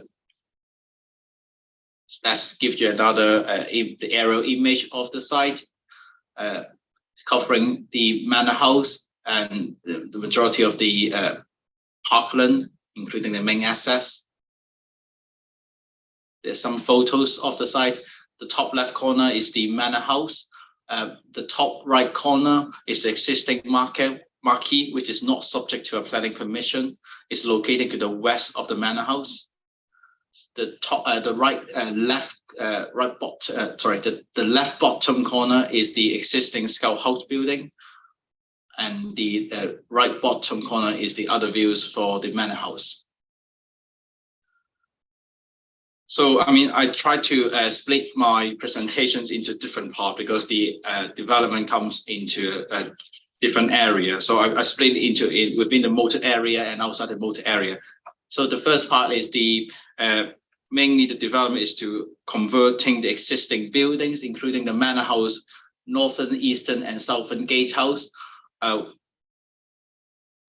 as shown in this slide. So that is the manor house itself, is to convert to the hotel to provide 33 bedroom with associate facilities, including bars, restaurants, and meeting rooms. The northern gatehouse, which is here, is to convert into a spa facility. The eastern gatehouse, which is roughly located here, is to convert into storage and site security facilities. And the southern gatehouse is to convert to provide a conference and wedding venue facilities. So this slideshow is give you a bit more details about the conversions of the manor house. Mainly the alteration is the internal alterations of the manor house, including subdivisions of rooms to provide hotel bedroom and providing supporting facilities. I'd like to draw members' attention. Apart from this application, the site, because there's an alteration to list the building, is also subject to a listed building consent application, which submitted at the same time with this full application, but that will be determined under delegated power. But at the time of writing of this report, that listed building consent application is still pending for decision.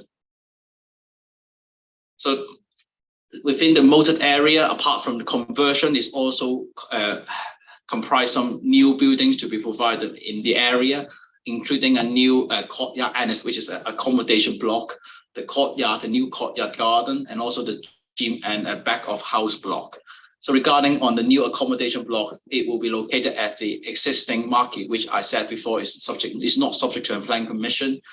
The new accommodation block will be 2-story L-shaped and with 99 bedrooms with associated facilities, including meeting rooms. Because of the L-shaped design, it also forms a formal new courtyard and garden to the west of Manor House, which shows here. So that is the courtyard annex, and that is the courtyard garden to be used by future hotel guests. The other new block to be proposed within the moat area is the gym and the back of house block, which is to provide gym facilities and a new service area to support the operation of the hotel, which is the green rectangle block here.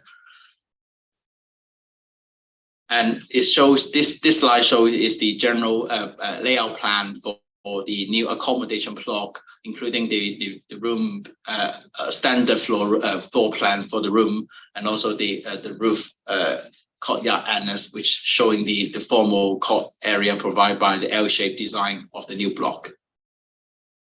This slide show is the general floor plan and to showing the proposed gym and the back of house extension. And the house will be provided with a setback, as I said in the beginning of the presentation. The boundary wall, the garden wall is listed, and there will be a setback of that building from that wall to provide some landscaped area to be accessed for future hotel guests.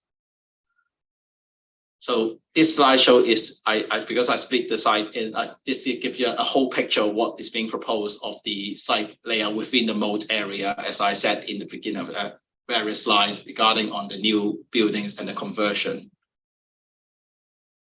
So we come to the outside of the moat area. There's 3 different parts, including the existing Slough House building. The proposal is to remove that building and to erect a new marquee there to provide wedding and conference use, which is located here. That is the marquee, my cursor is pointing, with some landscape, and because of the new location of the marquee, there will be some realignment of the access road as well. The second part of this development is regarding on the woodland parking area. So the proposal is to relocate the existing parking area. Currently, the parking is within the moat area, so all the parking area will be removed and replaced by the woodland park area to the south of the market, which is my cursor now showing. And the last part is the chapel. The chapel, which is on that corner of that building, is within the curtilage of the listed Manor House. And this chapel will be used for wedding and event, but also be community use. So this slideshow is the marquee, the new marquee, the layout plan, and also the sections, and it's roughly the locations point. This is the photos for roughly the approximate location of the new marquee. And this slideshow gives you the general full picture of what is being proposing, including the moat area and outside the moat area for the whole hotel development. And this slideshow is the photos of where roughly the approximate locations of the woodland parking area, which is, I said, to the south of the new marquee. The second part of the application is regarding on the Slough House building. Following, I said, the existing building will be removed to put a new marquee. A new community building will be relocated to the northern part of the site, which is surrounded by the ancient woodland.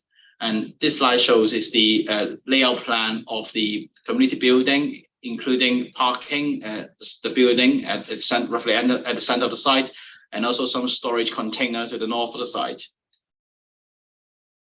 And this gives you a bit of rougher sections of the accommodation block, and also the Manor House itself.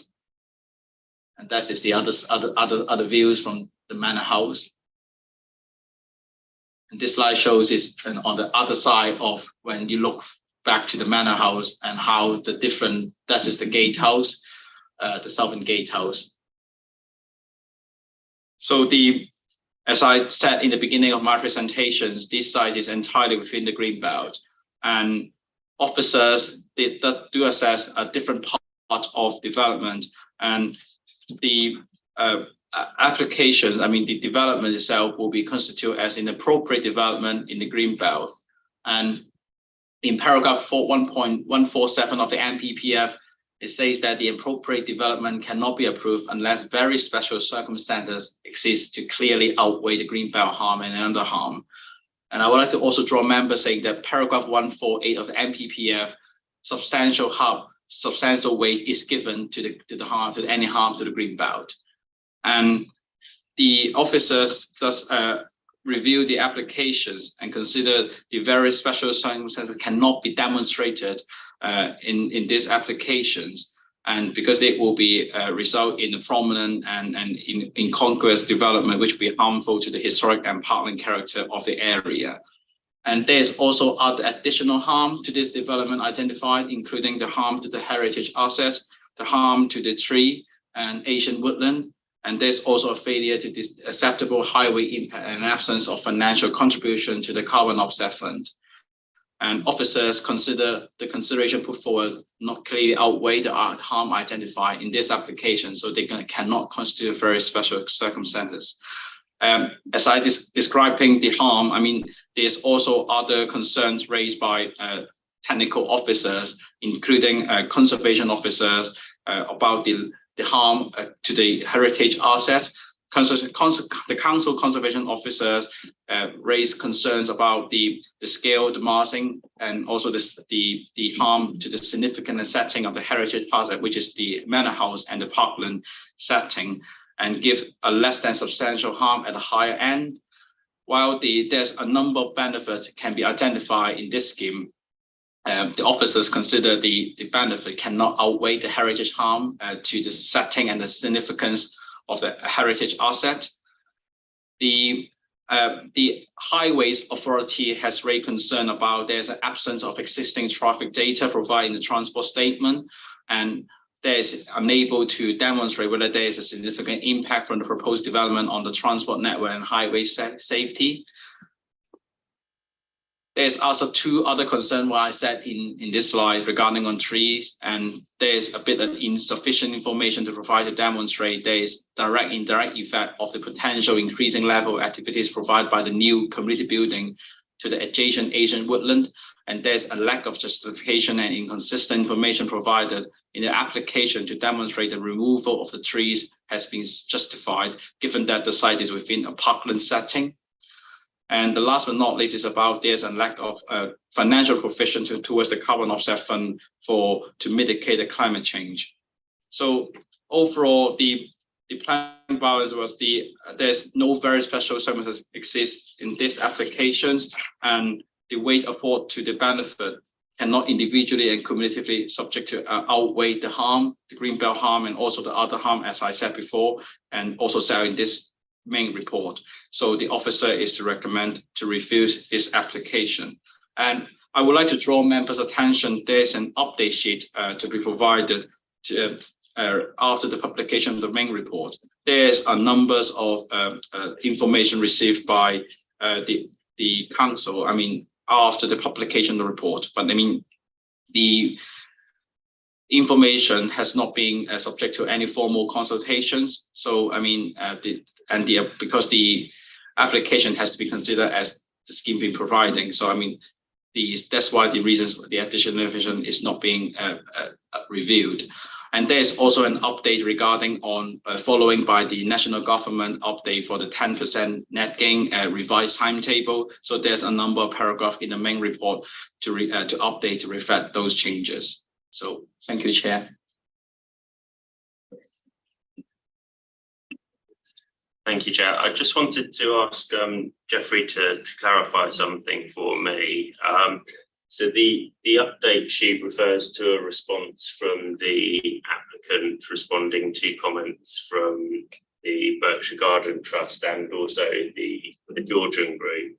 I've just noticed that in the consultee section of the report, we haven't summarised any comments from the Georgian group. So could I just ask you to confirm, Jeffrey, have we received comments from the Georgian group if they raised concerns, because they are a statutory amenity society in the same way that the Berkshire Garden Trust are. So I think we should clarify that for members if we can. Thanks, Chair. Thanks, Adrian. Well, thanks for picking this up. Let me just go back. In section 9 of the main report, I can confirm the Berkshire Garden Trust has formally consulted and has given letters of objections being set in the report, which being identified in section 10 being assessed. The Georgian group did send a letter to the council, but it is for into the listed building consent application. And I did ask the Georgian group to resend the letter, because otherwise I can't assess in this application. But unfortunately, I don't think the Georgian group has resent the letter. So I just clarify. Thanks, Adrian. If I could just come in on that point, Chair, I think the listed building application, while it's a separate application, proposes exactly the same works to the listed building as this full planning permission does. So the comments of the Georgian group on that, if we've got them, I think it is a material consideration that the Georgian group are raising concerns with the listed building work. So we should be aware of that. Have members had sight of those comments? No. Can we get those? Yeah, thank you.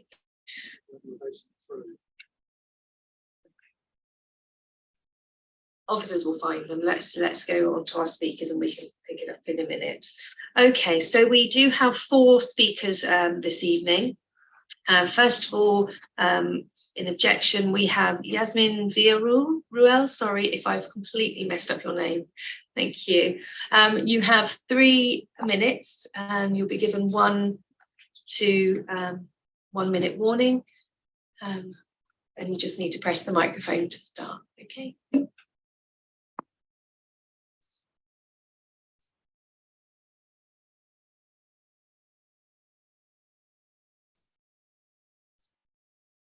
Lovely. Thank you for allowing me to speak to you today. My name is Yasmin and I'm a resident within Ditton Park. I'll start with absolutely gobsmackingly bananas, which was the main headline this afternoon on the Guardian's website describing the rapid acceleration of climate change. Yet here we are today considering the desecration of a beautiful green belt in favour of fundamentally commercial interests. The proposed redevelopment of the Manor and the relocation of the Marquee constitutes a completely unacceptable degree of destruction of greenbelt and fundamentally fails to consider the impact of the proposal upon the amenity standards for all neighbouring residents. We would go as far as to say that it would result in a complete deprivation of all amenities currently enjoyed. The level of noise will be unacceptable to residents in the immediate vicinity who, while somewhat sheltered by the current location of the Marquee, are already subject to a significant degree of noise pollution. Sadly, no material consultation has been undertaken, nor have any effective mitigations been proposed in this regard. The noise management methods used currently are completely ineffective, with complaints made to Active Hospitality, who is primarily the applicant for most events. This will undoubtedly result in materially adverse impact to the surrounding areas, and this should be carefully considered in terms of the proposed relocation of the Marquee. It's further noted that the proposed creation of a larger venue to host weddings and conference events will considerably increase the number of vehicles accessing the site, and its capacity suggests that hundreds of cars may attend each event in addition to taxis and coaches. There is the concern that a number of these movements will be late in the evening or after midnight, which raises the possibility of residential amenity being materially harmed.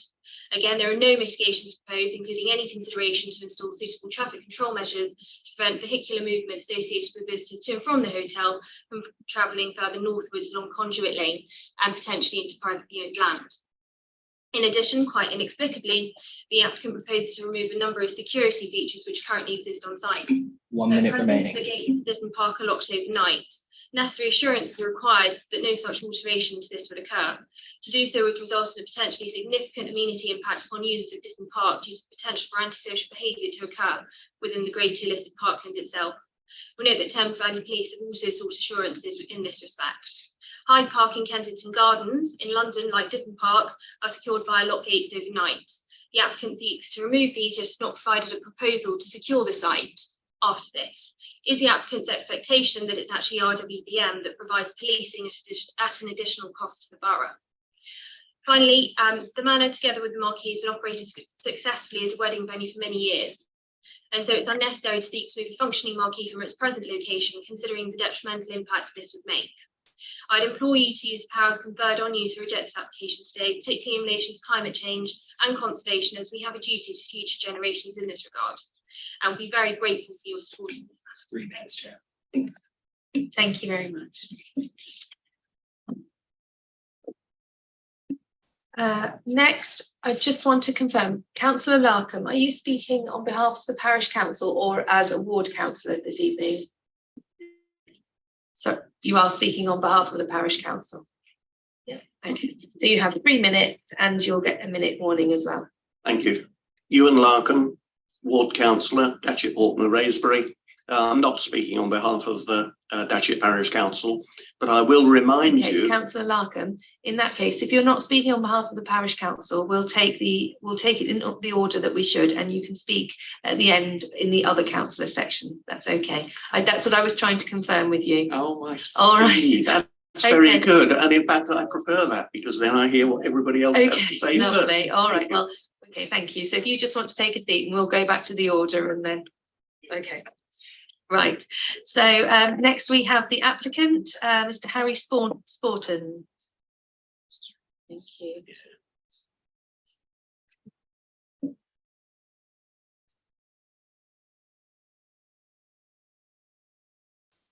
You have 3 minutes and you'll have your 1 minute warning. Good evening, councillors. Thank you for the opportunity to address the committee. My name is Harry Sporton and I'm National Head of Planning at Gerald Eve and Planning Advisor to the applicant. I'm here tonight with the European President of Kennedy Wilson, Mike Pegler, and the Director of Development for Active Hospitality. Both come with significant experience in delivering award-winning heritage-sensitive projects. The proposed investment in Ditton Manor will see this currently inaccessible hidden site open to the public for the first time in decades, securing a long-term viable use for the key heritage assets befitting their conservation status. Whilst we have tried to work with your officers in a proactive manner, both during pre-application discussions and the determination period, it is disappointing that they have chosen to recommend this application for refusal without affording the applicant an opportunity for meaningful engagement. We are also concerned that there has been no member site visit ahead of this meeting. The report before you recommends 6 reasons for refusal, which we fundamentally disagree with for the following reasons. In terms of Greenbelt, contrary to the officer's report, a clear and compelling, very special circumstances case has been presented, and I'm surprised that none of the benefits of the scheme have even been mentioned by the officers. There will be the creation of 180 new jobs and significant spending in the local economy, estimated at £8.7 million annually. Restoring and enhancing the significant heritage assets on site through a long-term viable use, including the manor house, gatehouses and chapel. The provision of a new modern scout hut for First Datchet Sea Scouts, which ensures their long-term future on the site. They are here tonight in support of the application. Significant ecological enhancement, and we've talked about net gain already this evening, and over 200% biodiversity net gain. Best-in-class sustainable development underpinned by a tangible commitment to minimise carbon during construction and 1 minute remaining. And improved public access to create an amenity space for all visitors to the manor. In terms of design, the comments from the case officer are highly subjective, and we will draw your attention to the detailed and thorough work prepared by the award-winning design team in support of this application, which has had heritage at the forefront throughout. In terms of heritage, the scheme delivers a net heritage benefit to the site and substantial public benefits which outweigh any perceived harm. There is also no objection from Historic England. In terms of highways, there are no unresolvable issues, and we're willing to enter into a 278 agreement and agree appropriate conditions. In terms of ancient woodland and trees, there are no adverse impact on the ancient woodland, and the scheme delivers a significant net gain in trees. In terms of carbon offset, we're more than willing to enter into a 106 agreement to resolve this. In summary, this development will deliver substantial benefits and secure a suitable long-term use for the site. And then 3 other very quick points. 3 minutes, Chair. The Georgian Group, we have provided a full response. In terms of noise, there are no objections from the Council's Environmental Health Department. And in terms of security, for clarification purposes, the gates will remain and be retained. The gates within the site, outside the moat, will be removed. It will not affect the residents. Thank you. Thank you. The time is up. Thank you very much. Right, so we have 2 ward councillors or 2 councillors speaking on this evening. First of all, Councillor Reynolds. Sorry, I can't see you round the pillar. Again, you have 3 minutes and you have a 1-minute warning. Thank you, Chair. I'm Councillor Reynolds and I'm the Cabinet Member for Communities and Leisure at RBWM, and for this I'm a Cabinet Member responsible for tourism. Planning officers have proposed 6 reasons for refusal, and I want to come to each of them in turn, if I may, starting with the 6th reason, the no financial provision to the offset fund. This can easily be sorted out via a Section 106 agreement. It's been done on many planning applications in the past, and I've sat on planning applications for many years where we have done that. The harm to the ancient woodland, the refusal reason number 5, I do not believe that this would have a detrimental harm on the ancient woodland setting, and therefore I do not believe it is a valid reason for refusing this development. The 4th reason, the highway impact, this can easily be mitigated through a Section 278 highway works to show an acceptable impact on the highway. This is supported by the Cabinet Member for Highways, Councillor Hill, who used to work in the office behind this development and is confident that we can get what we need through this item. On the heritage harm, I believe that there is significantly less harm to be attributed than the report explains. The benefits of the proposed development clearly outweigh any heritage harm that is identified within the Heritage Officer's report. On the parkland and historic character harm, I believe that is incorrect and clearly incorrect, and the development would not cause a harm to the parkland and the historic landscape. On the most important reason, the greenbelt reason, the very special circumstances attached to this scheme, I believe, are clear. I would draw your attention to 10.88, 10.93 in the reports, and I would suggest the following weightings for some of these reasons. I would suggest that the economic benefits of the scheme would attribute significant weight.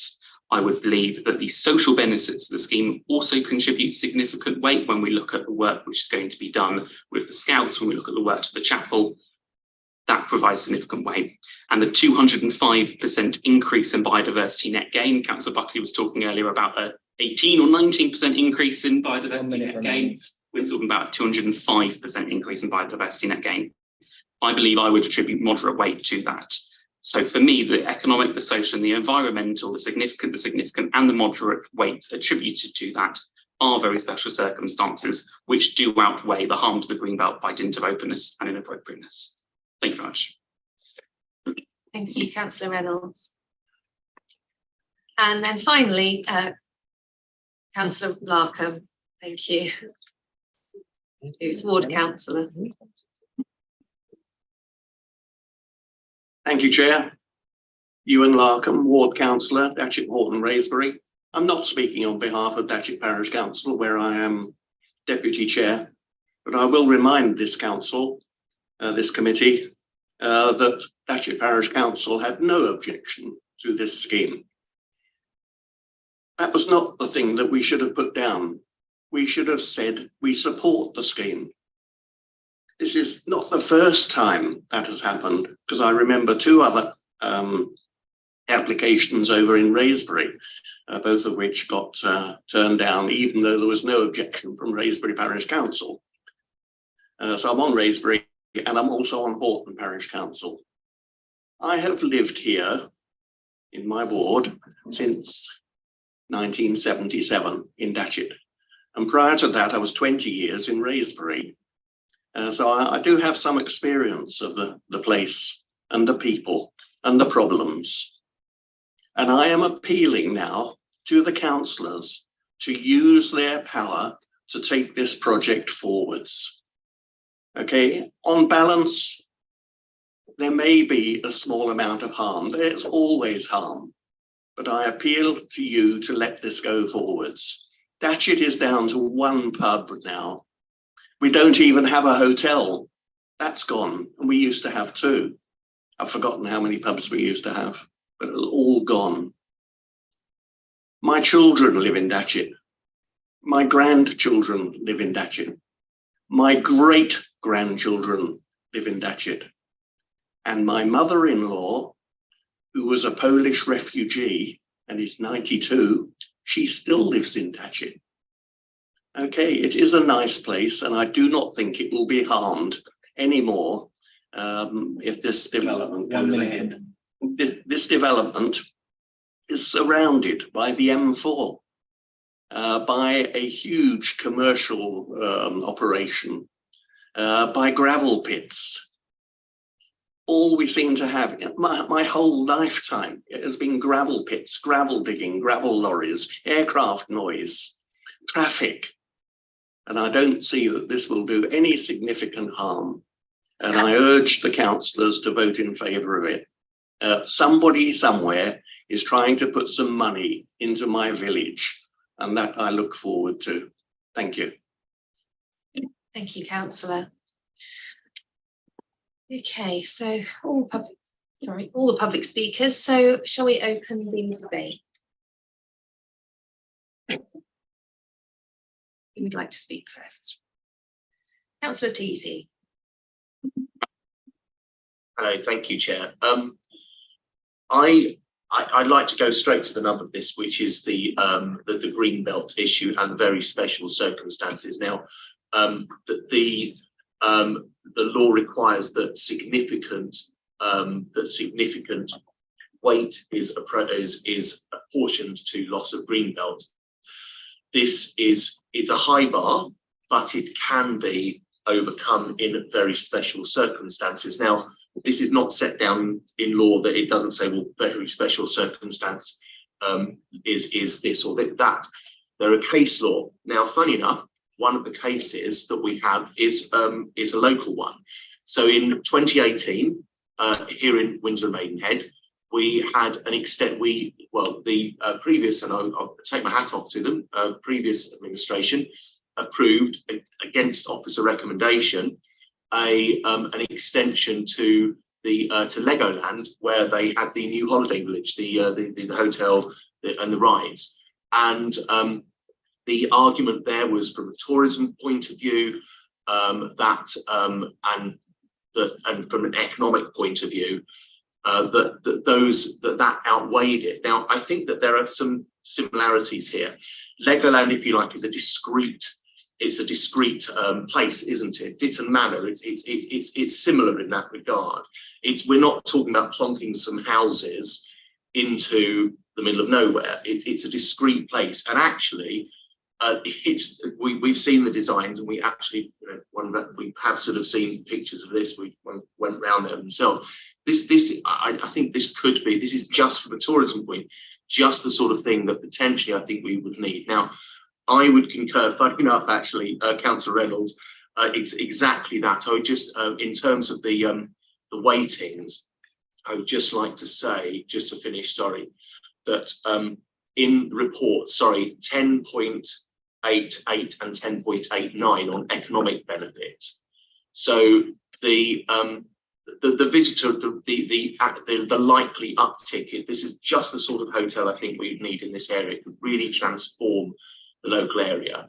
And yet economic benefit is only given moderate weight. I think that's wrong. I think it should be significant.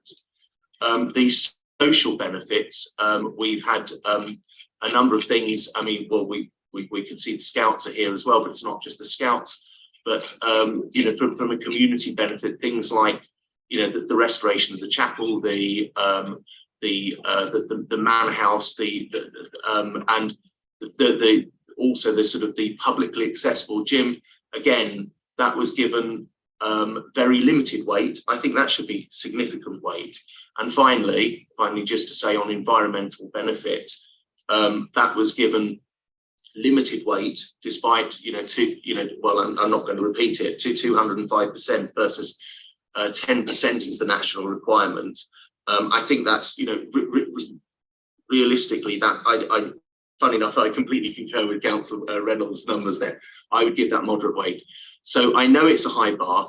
but I think that potentially this is one that actually I can see good reasons that there are potentially very special circumstances. Thank you. Councillor Davis. Thanks. My concern is about noise and that marquee being outside. It is closer to the houses. It's, Judge Member says that the maps is going to be about 33 metres by 33 metres or so open. So people in there at night, and the license goes on to 1 AM.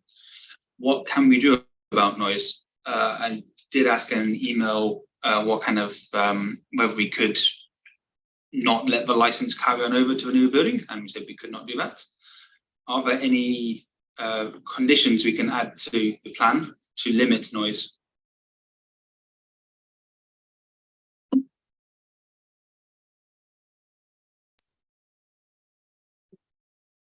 Sorry, let's take Councillor Wilson, and we'll do the same as we did before and just take a few comments before we go. Sorry, I forgot where I was for a moment then. Thank you, Chair. So as part of my cycle ride today, I did manage to take in this site as well, and was able to get an impromptu tour by the effectively the front desk manager, which turned out to be very informative because she didn't really know much about the planning application, but she did obviously know about the site. And I could see that the main house has obviously had some repairs done to it, but it also struck me as needing continual ongoing maintenance. So it was yeah, there were some parts that were in really lovely condition, others that weren't. So I'm leaning towards the fact that this development would actually protect that heritage building, because it was kind of partially good and partially not. The economic benefit as well, visiting, it doesn't seem that well used. It just doesn't have the critical mass.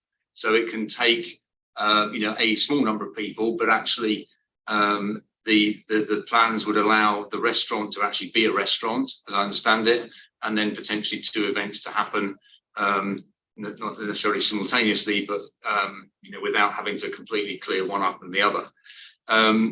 It's also on a national cycle route, as I discovered, which was very good for access, and it's also on or accessible without cars. In fact, as I say, the person I spoke to travels by train and bus to get there to work. So in terms of how would the 120, 130 workers get there, there are options, which is really good.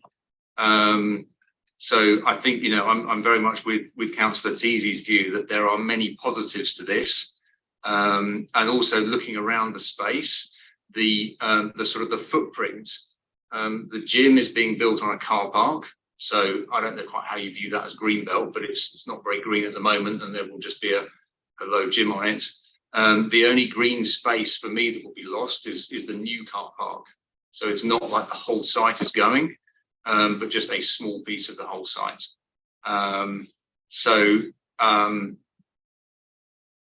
Yeah, for me, it's a hidden gem, and I would kind of be leaning towards giving it a bit of a polish. Thank you. Councillor Sharp was next, and then. Thank you, Chair. It feels like, from what I've heard this evening, that this could be something really fantastic. It could open up that area, and it could transform that parkland into a lovely space for many people. I can see that the wedding usage and all of that sort of thing could bring many people to the area. The problem is it's in Greenbelt, and I think there probably is a way forward with this, but I just feel that this application doesn't make the case of very special circumstances in Greenbelt. I think if we are to approve this and go against officer recommendation, we have done it with a very low bar, And I think we could have a better application which actually enhances the area more than this seems to do. This actually seems fairly minimal in terms of ambition for such a wonderful open space in the area. So on that basis, I can't support it, and I would propose that we accept officer recommendation and reject, or go with officer recommendation and turn down the application. Thank you. Yeah, we will continue the debate. Thank you. So Councillor Sharp has proposed to accept officer recommendations. Councillor Luxton has seconded. But I know there are people who want to speak, so I'm going to carry on the debate and let people speak, and then we can go to a vote once the discussion's finished. Could we just have, just want to come back on the 3 points there. Julian talking about Legoland and similar applications, Devon and Mark. I'll just come back on the first point that Councillor Teasey made about the weight we need to give to the harm to the greenbelt. I think he said significant. That's incorrect. The MPPF says we have to give substantial weight to the harm to the greenbelt. And I must remind members that it's not only the substantial weight that we give to the harm to the greenbelt that needs to be outweighed. It's all the other harms as well. There's a lot on that side of the balance that has to be clearly outweighed. And we're talking about 6 reasons.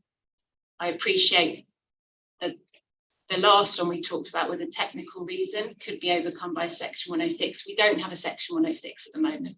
So in front of us, what we have tonight is an application with 6 reasons for refusal, all of which are attributed a different level of harm. The greenbelt harm is substantial. The other reasons for refusal are given other weightings. The heritage harm, for example, has been given significant weight. It's less than substantial, but at the higher end of the scale, officers have attributed that significant weight. We've got an objection from the Conservation Officer, from the Georgian Group and the Berkshire Garden Trust. They're both statutory consultees.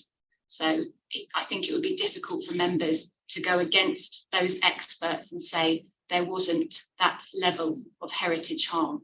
So I just want to remind members, you're not just looking at things that could outweigh the substantial harm to the greenbelt. It's all the other harms on that side of the balance that have to be considered. And officers don't consider that the scheme in front of us has delivered sufficient benefits to outweigh that very high level of harm.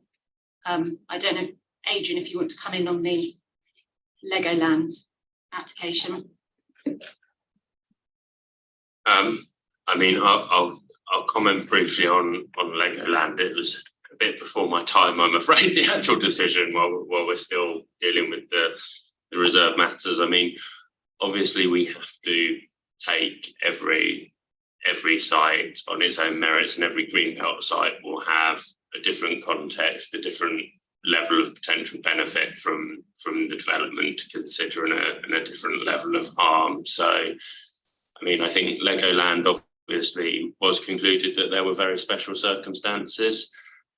There were various factors in that judgment. It was quite a significant economic benefit, improvement to tourism, the hope that people might visit Legoland and stay overnight, and that might alleviate traffic congestion because everyone wouldn't be travelling every day. It's very hard to look between sites and say this is the same issue or the same benefit. Obviously, it does say, you know, we can put weight on the economic benefits. We also have to put weight on the harms, and I don't think some of the harms we've got with this application, particularly the heritage harms, were there with Legoland. I think members have to just reach their own view on what they see as the weighting for the benefits and harms on this particular application. Obviously, economic benefit can be a benefit you attribute positive weight to.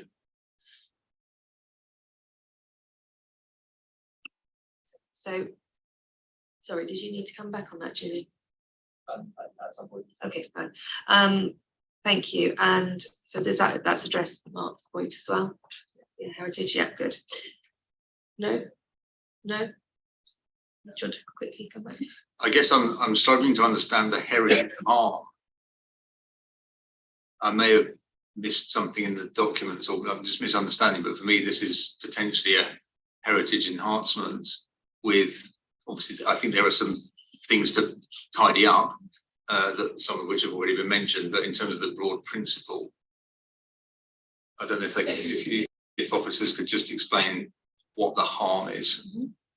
Heritage harm. Jeffrey, thank you. Thanks, Councillor TC. I go to the heritage harm first, and I go back to the noise point. I think there's a noise question as well. So regarding on your question regarding on what harm, I think I can draw your attention to section 5 of the main report. It starts with paragraph 10.74. So the report was written. I tried to divide the proposal into a different part. So for example, you see the subtitle, the first development is about the conversion of the manor house. So the majority of the alteration is about an internal alteration, but there is a particular concern from the conservation officers regarding on the new opening of the windows, which is not in accordance with respecting the existing built fabric of the manor house, because there is, when you altering the listed building, I think it's trying to minimize to altering the existing build right. So I think that is being addressed in the report in 10.76. And regarding on the new courtyard NS building, which is called accommodation block, the conservation officer raised concern about the L-shaped build form because there's a substantial footprint. You see from the layout plan, it shows here actually the footprint is substantially larger than the footprint of the existing manor house itself, and there will be a significant presence in terms of footprint and position and arrangement. And in particular, bear in mind, this is right immediate adjacent to the Grade 2 listed manor house. And the community impact on adding on the accommodation block and also the new gym and the back of house block, it also adding a very substantial footprint of the new buildings to the east and to the west of the manor house. That's why we consider there is the harm to the setting of the listed building and also to the parkland. And the council conservation officers also raised concern about the formalized courtyard area formed by the L-shaped courtyard, which is the green area which I form. Based on the council record and the council conservation officers' research, that area has never been used as a formal courtyard area, and it will be used intended to be a widerless environment to be in line with the parkland character of Ditton Park. And the council conservation officer did raise concern about there's a lack of understanding of the history of this site to form that formal courtyard to become a secondary courtyard of manor house, which will dilute the significance of the original courtyard to the east of the manor house. It addressed in paragraph 10.84. So it's about the courtyard and also about the setting and the harm to the Grade 2 Ditton Park, which in my presentations, I mean, I already said Ditton Park is a Grade 2 registered park and garden. The proposed marquee and the parking area not really demonstrate to reduce the sense of the arrival, because that is the entrance area of the site. And of course, they are removing the existing Scout House building, but they're providing a more prominent marquee building, a white color towards the site. And also the parkland area is also separating the existing chapel building with the manor house. And the council conservation officer considered there is concerns about the visual impact and also the harm to the setting, to the curtilage of the chapel building, and also to the parkland setting. So overall, what I described in the remaining report and overall considerations, the council of conservation officers saying that that will be the harm and it's be less than substantial harm. So bear in mind, this term is not created by the council itself, it's set by the MPPF. And in terms of interpreting that less than substantial harm, there's usually a scaling. So in this application, we consider there is a less than substantial harm, but at the higher end of the bar. So it's on the other hand of the angle. And of course, the NPPF does also say, well, the harm can be outweighed by the public benefit, similar to the green belt assessment. And I understand members, I mean, you this evening, you can, have different views on the officers when weighting the benefit. But I would like to draw your attention to some of the benefits identified by the applicant and set in this report. And some of the economic benefit, as I said in paragraph 10.89, some of the benefits are quite limited, for example, the construction job. And bear in mind, this is an active conferencing site. This is not a vacant site. So I think members have to bear in mind and to take into account this site is currently generating income to the site. I mean, although there will be a great improvement, but they have to be taken into considerations. And this site is actually is adjacent to an established business park, and this site is actually having a considerable loss of the space for conferencing because they're providing more hotels. So it's also have to take into account. And for the social benefits, I understand members as a different view. I fully understand. I mean, I just want to mention there's some benefit mentioned by the applicant. It's more like it's a headline. For example, the Cracker Club and also the open of the building. It can be done without the need of a planning permission and can be done at any time. So the officers do consider waiting have been limited, or I mean, in this regard because of this reason.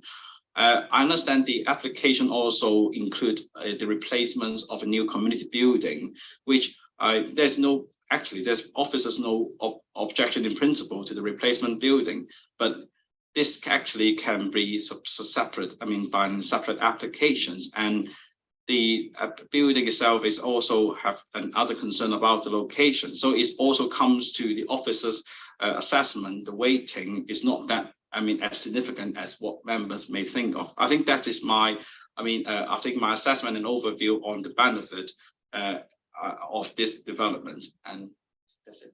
Thank you, Councillor TC.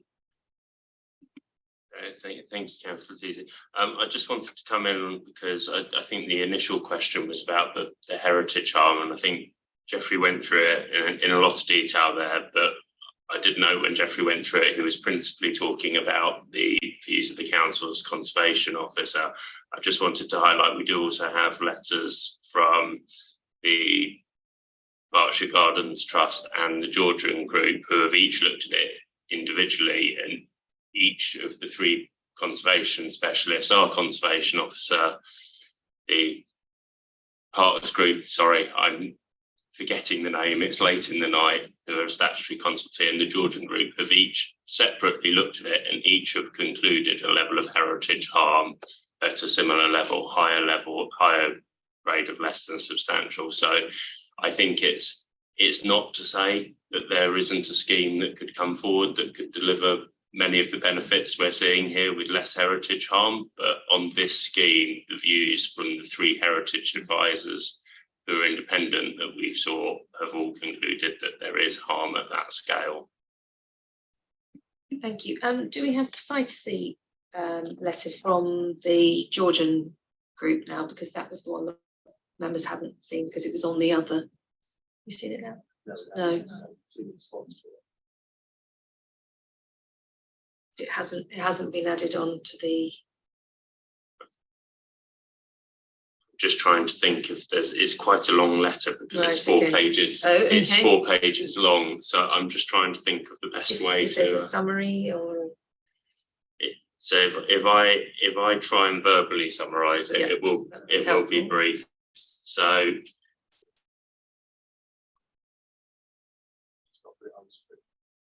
Can you put it on screen, Jeffrey? Yeah, okay.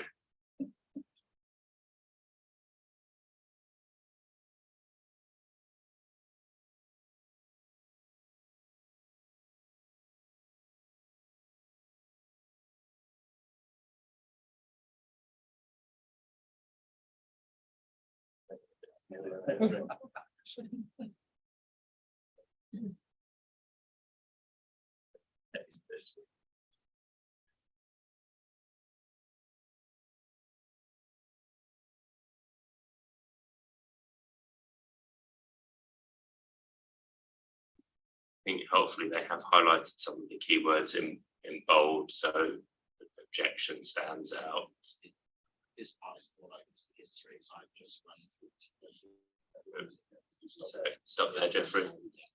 So there we've got a very high degree of less than substantial harm in terms of the annex, a high degree of less than substantial harm from the gym block.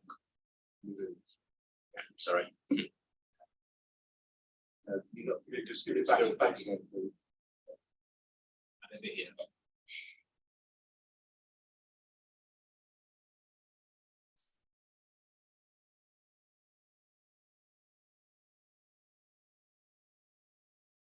Okay.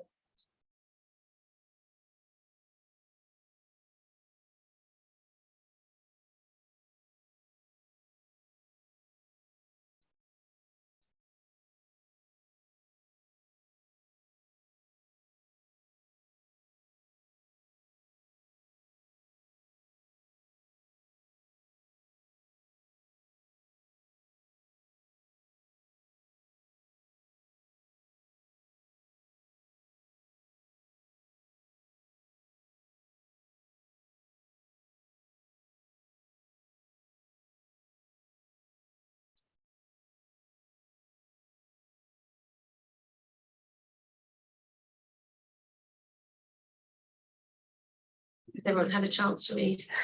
Yeah, okay, thank you. I think we'll move on to the next speaker, who's Councillor Buckley. Your hand up.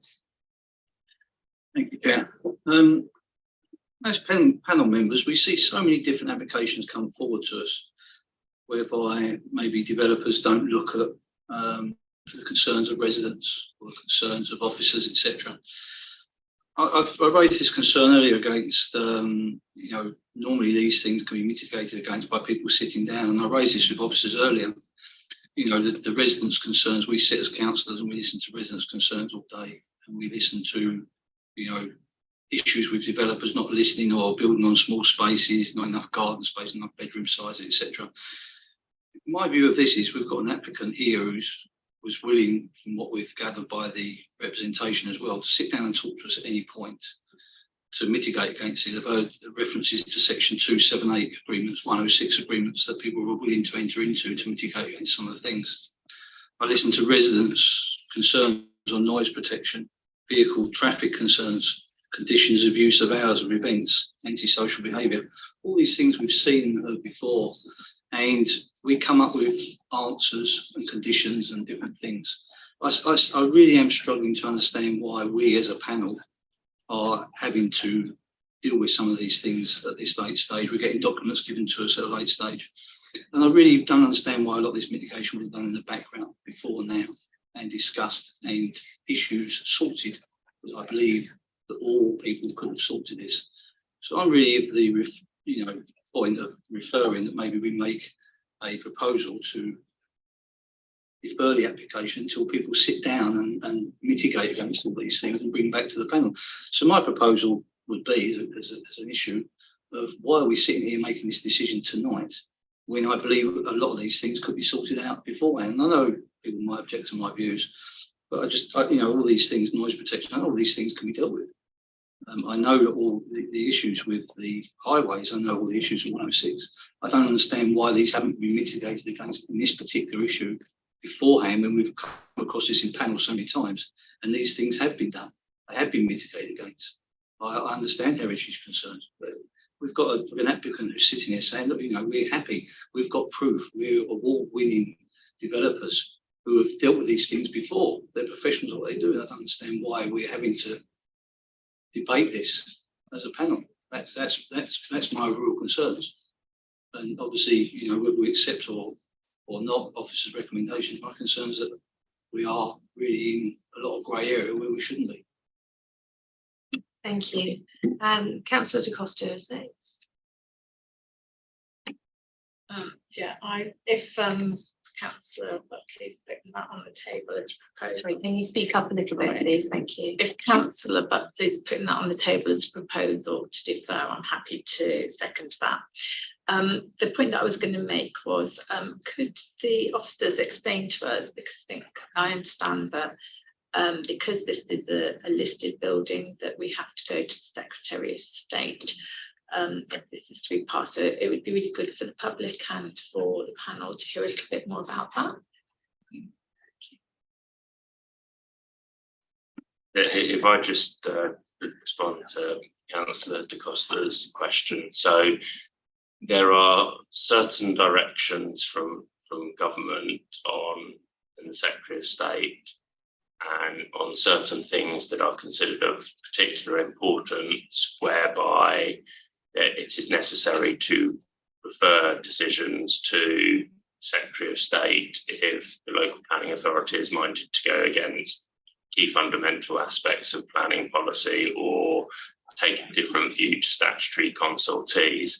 So in this case, we've got 2/3 of them, depending on how you want to look at it. So one of the directions from the Secretary of State is for approval of major developments in the green belt. If we're minded to approve things over 1,000 square metres in the green belt, then we have to refer that. And then there is also directions in place where there are objections from statutory amenity societies to a planning application that impacts on heritage assets. So both the Gardens Trust and the Georgian Group are statutory amenity societies. So both of those objections would trigger the requirement to refer it to the Secretary of State.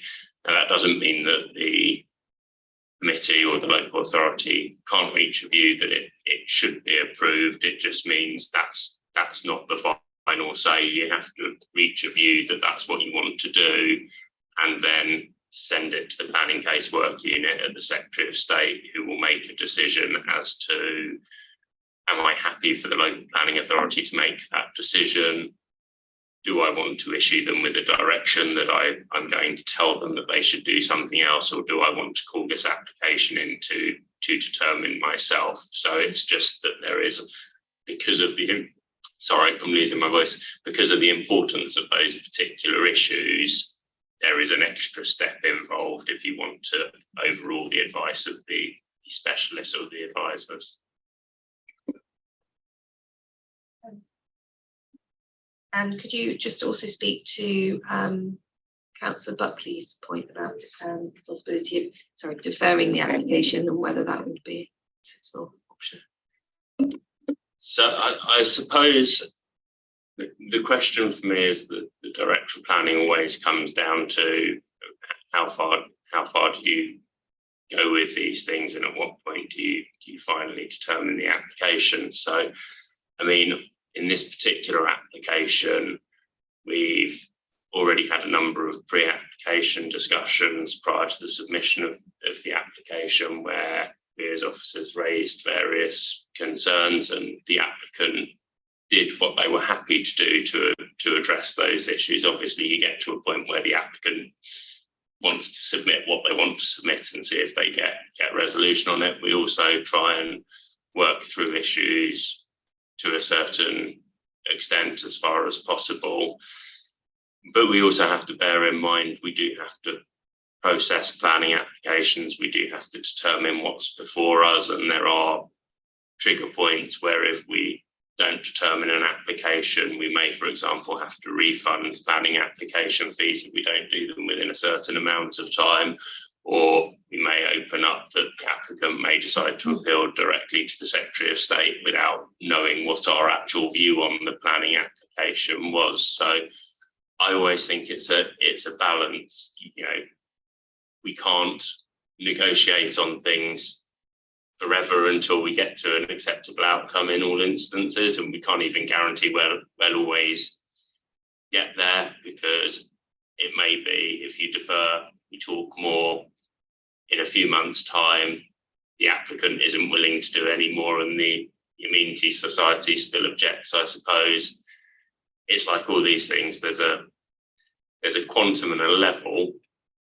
It's just that how long do you want to negotiate before you have to make a decision? At some point, we do have to make a decision, and it's just picking the right point, I guess. Councillor Carpenter was next. Thanks. Yeah, I mean, I feel that we are missing some information here. You know, what would happen if we did nothing? It sounds like the building's already in quite a lot of disrepair. So, you know, this development would obviously help improve the heritage of the building. You know, and obviously the community building and social benefits are great and more jobs, but, you know, we shouldn't just approve it for those reasons.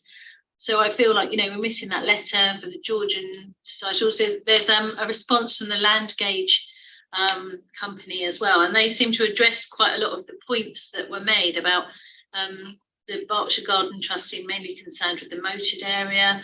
You know, they're saying they don't have to have a white marquee, it could be any, you know, it could be a different colour, things like that. You know, so maybe there does need to be further discussions with developers, because it sounds like they are willing to actually accommodate a lot of the concerns of the Berkshire Garden Trust and the Georgian Society.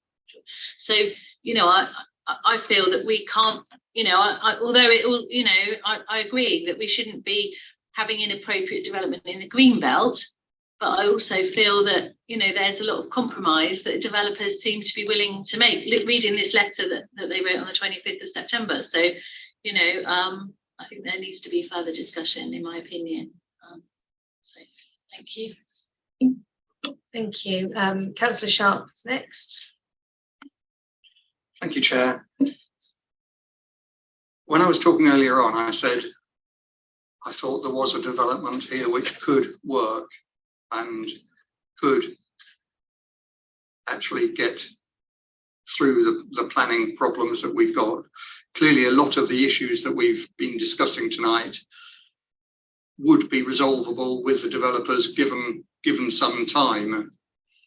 So, but the key thing is they need to have a proposal which demonstrates very special circumstances in the green belt and meets all the requirements from the other parties who are concerned about the way the development has been structured.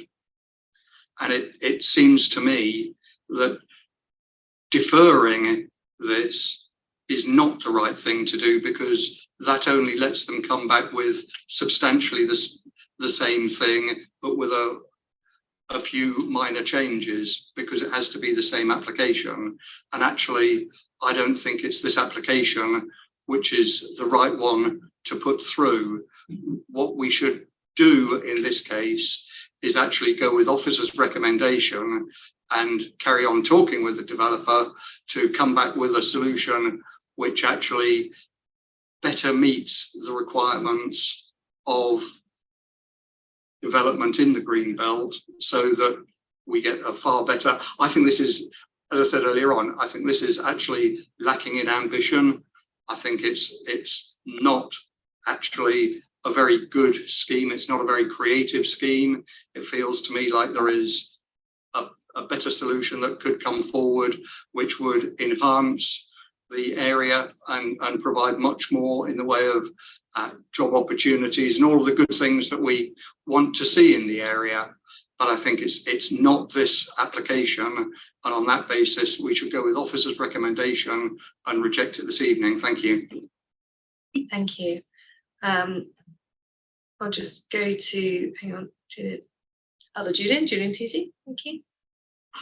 Okay, can I just start off with a bit of an apology that I possibly got my words significant and substantial mixed up there in terms of the weighing up the green belt thing. Can I just, I think that the officer objections fall into broadly three buckets, as it were. Bucket one is, I think, bluntly the easy stuff, which is numbers 4, 5, and 6. 4, which is the can be dealt with section 278. I'm sure that can be. 6, a section 106, and 5. I just don't think it. I just don't think. I just simply disagree. I just simply disagree. The idea that sort of the scout hut is near this ancient woodland. Well, okay, fine. So let's deal with the bucket 2, which is the heritage harm, and I think that this is where there's certainly a difference of opinion. Certainly Heritage England had no comments, but the Berkshire Garden Trust did, and the ones we've just seen, the Georgian, saying similar things. I was just not convinced by some of the arguments. Just to take two without repeating things. So one, for example, the white marquee, absolutely that could be a different colour. Why not? You know, I see people nodding. And the other thing that one I had to laugh. There was essentially there was a bit of they didn't like that they were going to landscape a bit of this courtyard because it would detract from the other landscape bit. And I really thought, oh come on, you know, it was really some of it I just found really. That leaves the big one, or as it reasons 1 and 2, which I think are very interlinked, which is all about the green belt. Now, let's be honest, the bar is high. The bar is high. It's substantial and probably used. But as tried to say before, we've got, you know, when it's a weighing of benefit. Are there very special circumstances? That ultimately seems to be what it's about. Are there very special circumstances? I think actually that the officers were wrong to had the economic benefit identified as only moderate weight. This should be significant / substantial. I don't know if I'm getting the right words here, because bluntly, this is exact. I disagree with Councillor Councillor Julian Sharp. I think it's a very ambitious plot. I think it's potentially really good, just the sort of thing that would really, really enhance the area, enhance tourism. Just the sort of thing that we need, I think. If you know, I am concerned about, you know, the weighing of the green belt. It's not something I would do lightly.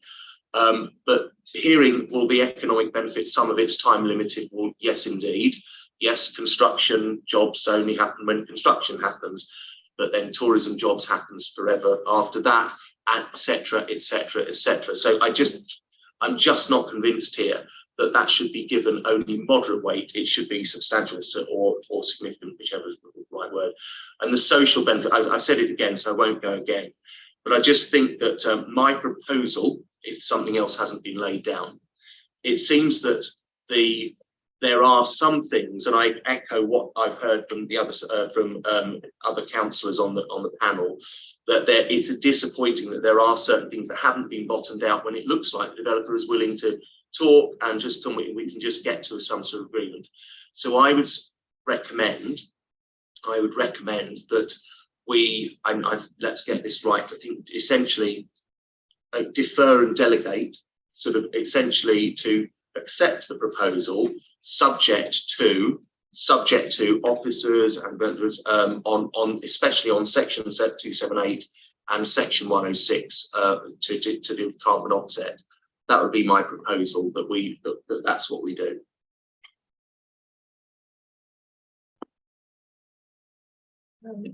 Devon, I'll just bring you in quickly.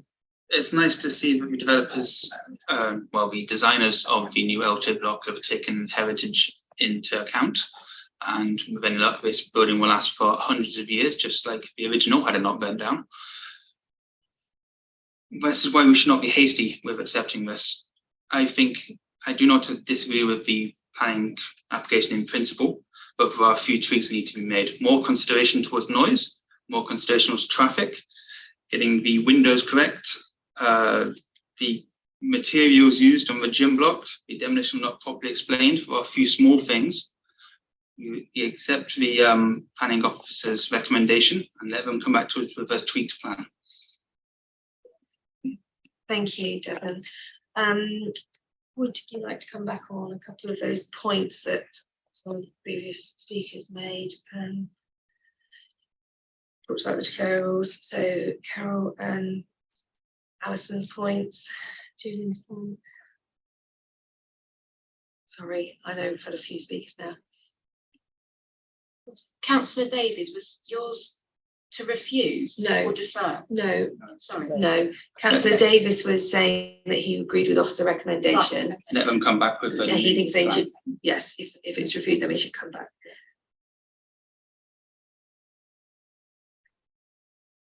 So it was, sorry, sorry, Alison, your point, was there something you just repeat it, sorry. Yeah, no, that's okay. We're all getting a bit weary now. Yeah, no, that's okay. I was referring to the response from the developer that they seemed willing to address a lot of our concerns. Right, yeah. So I felt that, you know, maybe if that's what we have to do is accept officers' recommendations and they come back, you know, with a better plan, because it does sound like, you know, a lot of these issues can be addressed, but I know that we can't just, you know, go against officers' recommendations and then, you know.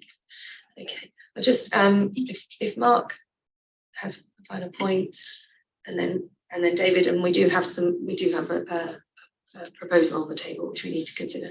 Could I just ask officers to maybe explain a little bit more about the defer and delegate process, in the sense that I'm now trying to balance which of these two options is the best way to proceed?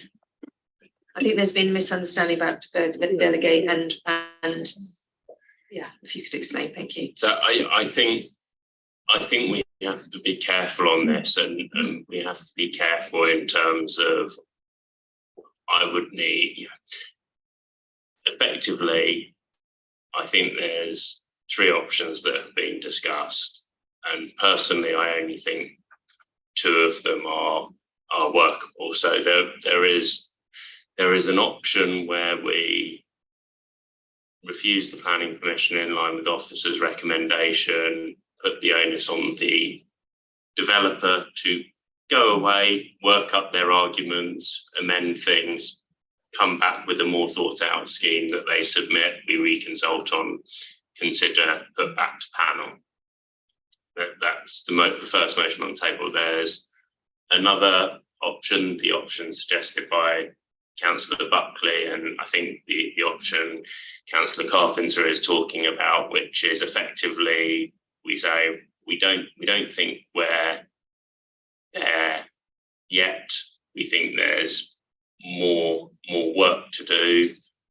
We want to not determine this tonight within the scope of the current application, for the developer to go away, work with officers some more, and bring the scheme back, which is an option. It does give me questions and challenges around, well, how far do I go with negotiating amendments? What do we do in terms of reconsultation? How long do we keep that process ongoing for? And then I think we have Councillor Teasey's suggestion, which I think is in effect, we say, well, we're happy with it subject to a few things being resolved. We want to effectively tell you as the Assistant Director of Planning, we want to approve it, you to go away, work through all the details and do that under delegated authority. Now, I will be honest and open. I wouldn't be happy to do that, because I think there are so many conditions and aspects of the legal agreements, etc., which are fundamental to the decision, that I probably wouldn't be happy off my own back to go, I know exactly what members want negotiating and to do that. So I personally wouldn't be happy with that option, and I wouldn't be happy to sign it off. So no matter what, I would be referring it back to a panel at a later date, once we've discussed it and worked things through to make the final decision and check that the conditions and things were okay. Can we just bring in legal just for a second, please? Thank you, Chair. I was just going to say, I think really, Councillor Teasey, and your suggestion, excuse me, as you say, late in the day now, could sort of be tied in to Councillor Buckley's. I suppose the point is, if one is to defer and to go away, then actually bottoming out what might be required by a 106 or a 278 or whatever it may be would form or could form part of those ongoing negotiation processes. I don't know if that helps at all in terms of the proposals that are on the table, but that could form part and parcel of, as I say, those ongoing negotiations, if that was what the committee decided to do tonight. I did say I would just bring in Councillor Buckley quickly. Thank you. Yeah, I think the proposal, as I said earlier, to defer gives residents the options, because they'll be able to look at it a bit more what's going on in the background when officers are sitting down talking to developers. I think it resolves the situation that we're having a conundrum about tonight. And whether it's section 278 or 106 or whatever, these things can be sorted out, I believe. In regards to Adrian's issue, in regards to how far you go, well, once you get to a point, but we're asking for more meat on the bones and we're asking for more detail, and we feel a lot of these things can be mitigated against without, and then bring it back to panel, and then that's, I think we're at that point. I don't see an issue here. I think there's a lack of discussion that's gone on in regards to this application. I think more wouldn't do any harm at all. How far you take it is down to you to bring back the panel, but then we can make a more informed decision, in my opinion. Thank you. Very quick question. Yes, sorry, just a very quick question. So actually with regard to a lot of the comments in terms of saying, oh, we recommend refusal seem to be, and also from the heritage people, seem to be the starting point is, oh, it's a perfectly okay asset as it is, it's perfectly fine, it's perfectly, and we know that that's not quite the case, or that's an argument. Is it, I mean, anecdotally, I've heard that sort of had the applicant possibly made more of, well, look, actually, you know, had the thing been in more of an obvious state of disrepair, then potentially that might have been a different recommendation. And I just wondered, you know, that actually maybe, well, actually, that there could be an outweighing thing. If this is brought back, what's the, you know, is this a new application, or is it like just sort of tweaks to the existing application, as it were? I was just going to say, from a consistency point of view, and dealing with planning applications and applications we've brought to members in over the past few years, we've often made the point where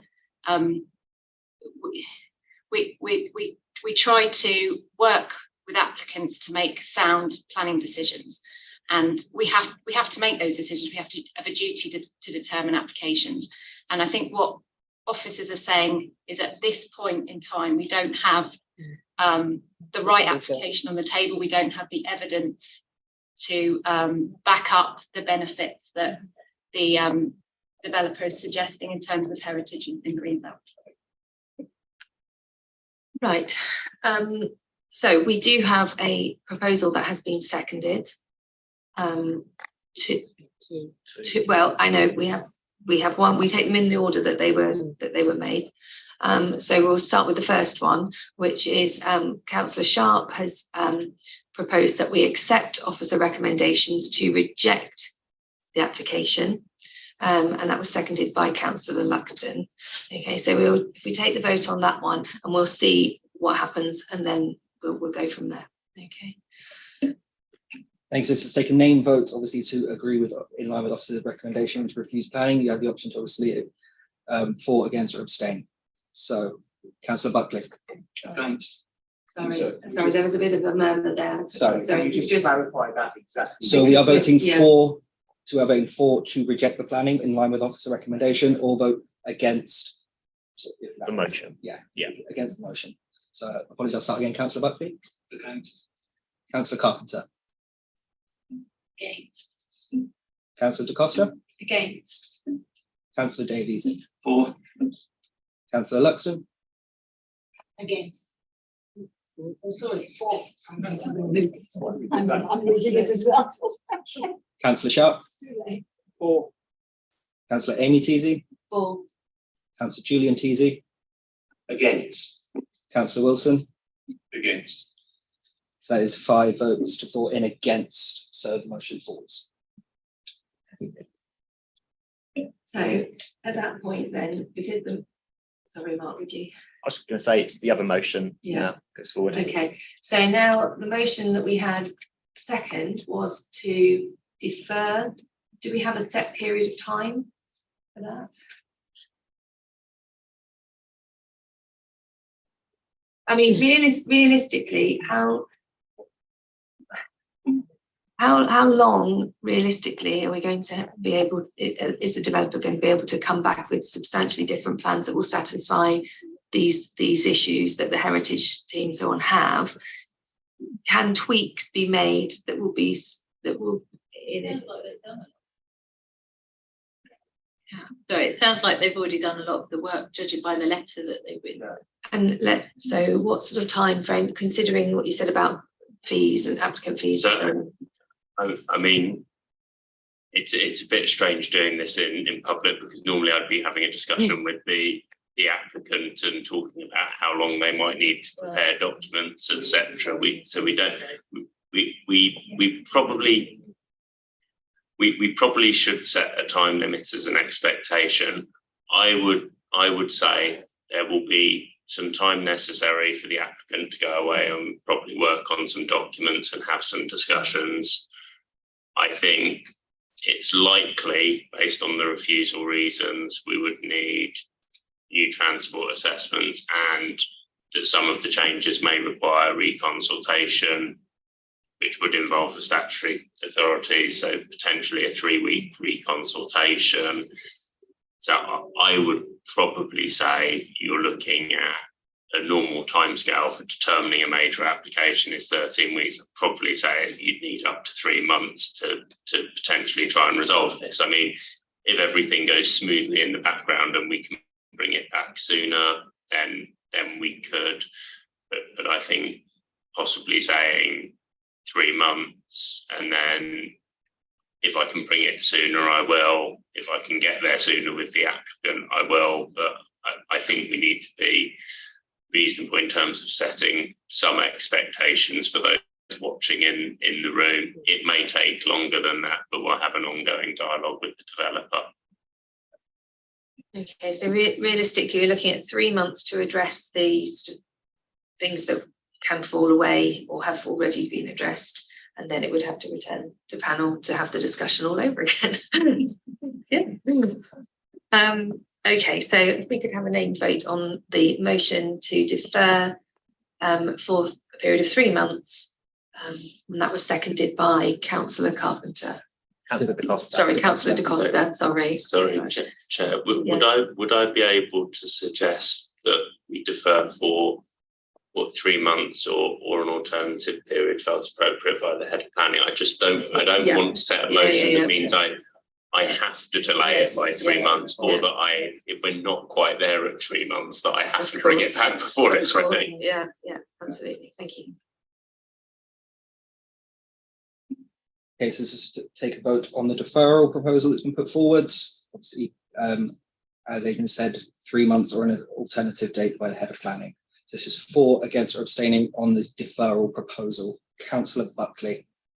For. Councillor Carpenter. For. Councillor De Costa.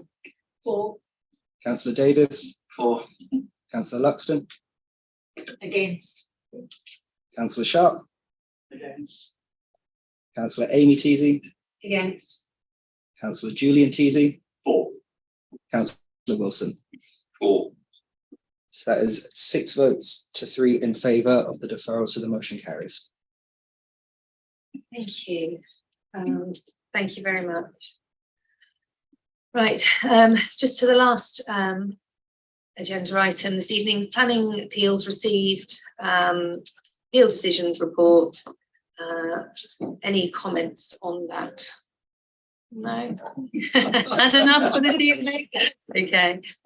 Thank you, everyone. It has been a very long meeting. I appreciate your time and your patience, and have a safe journey home. Thank you for coming this evening.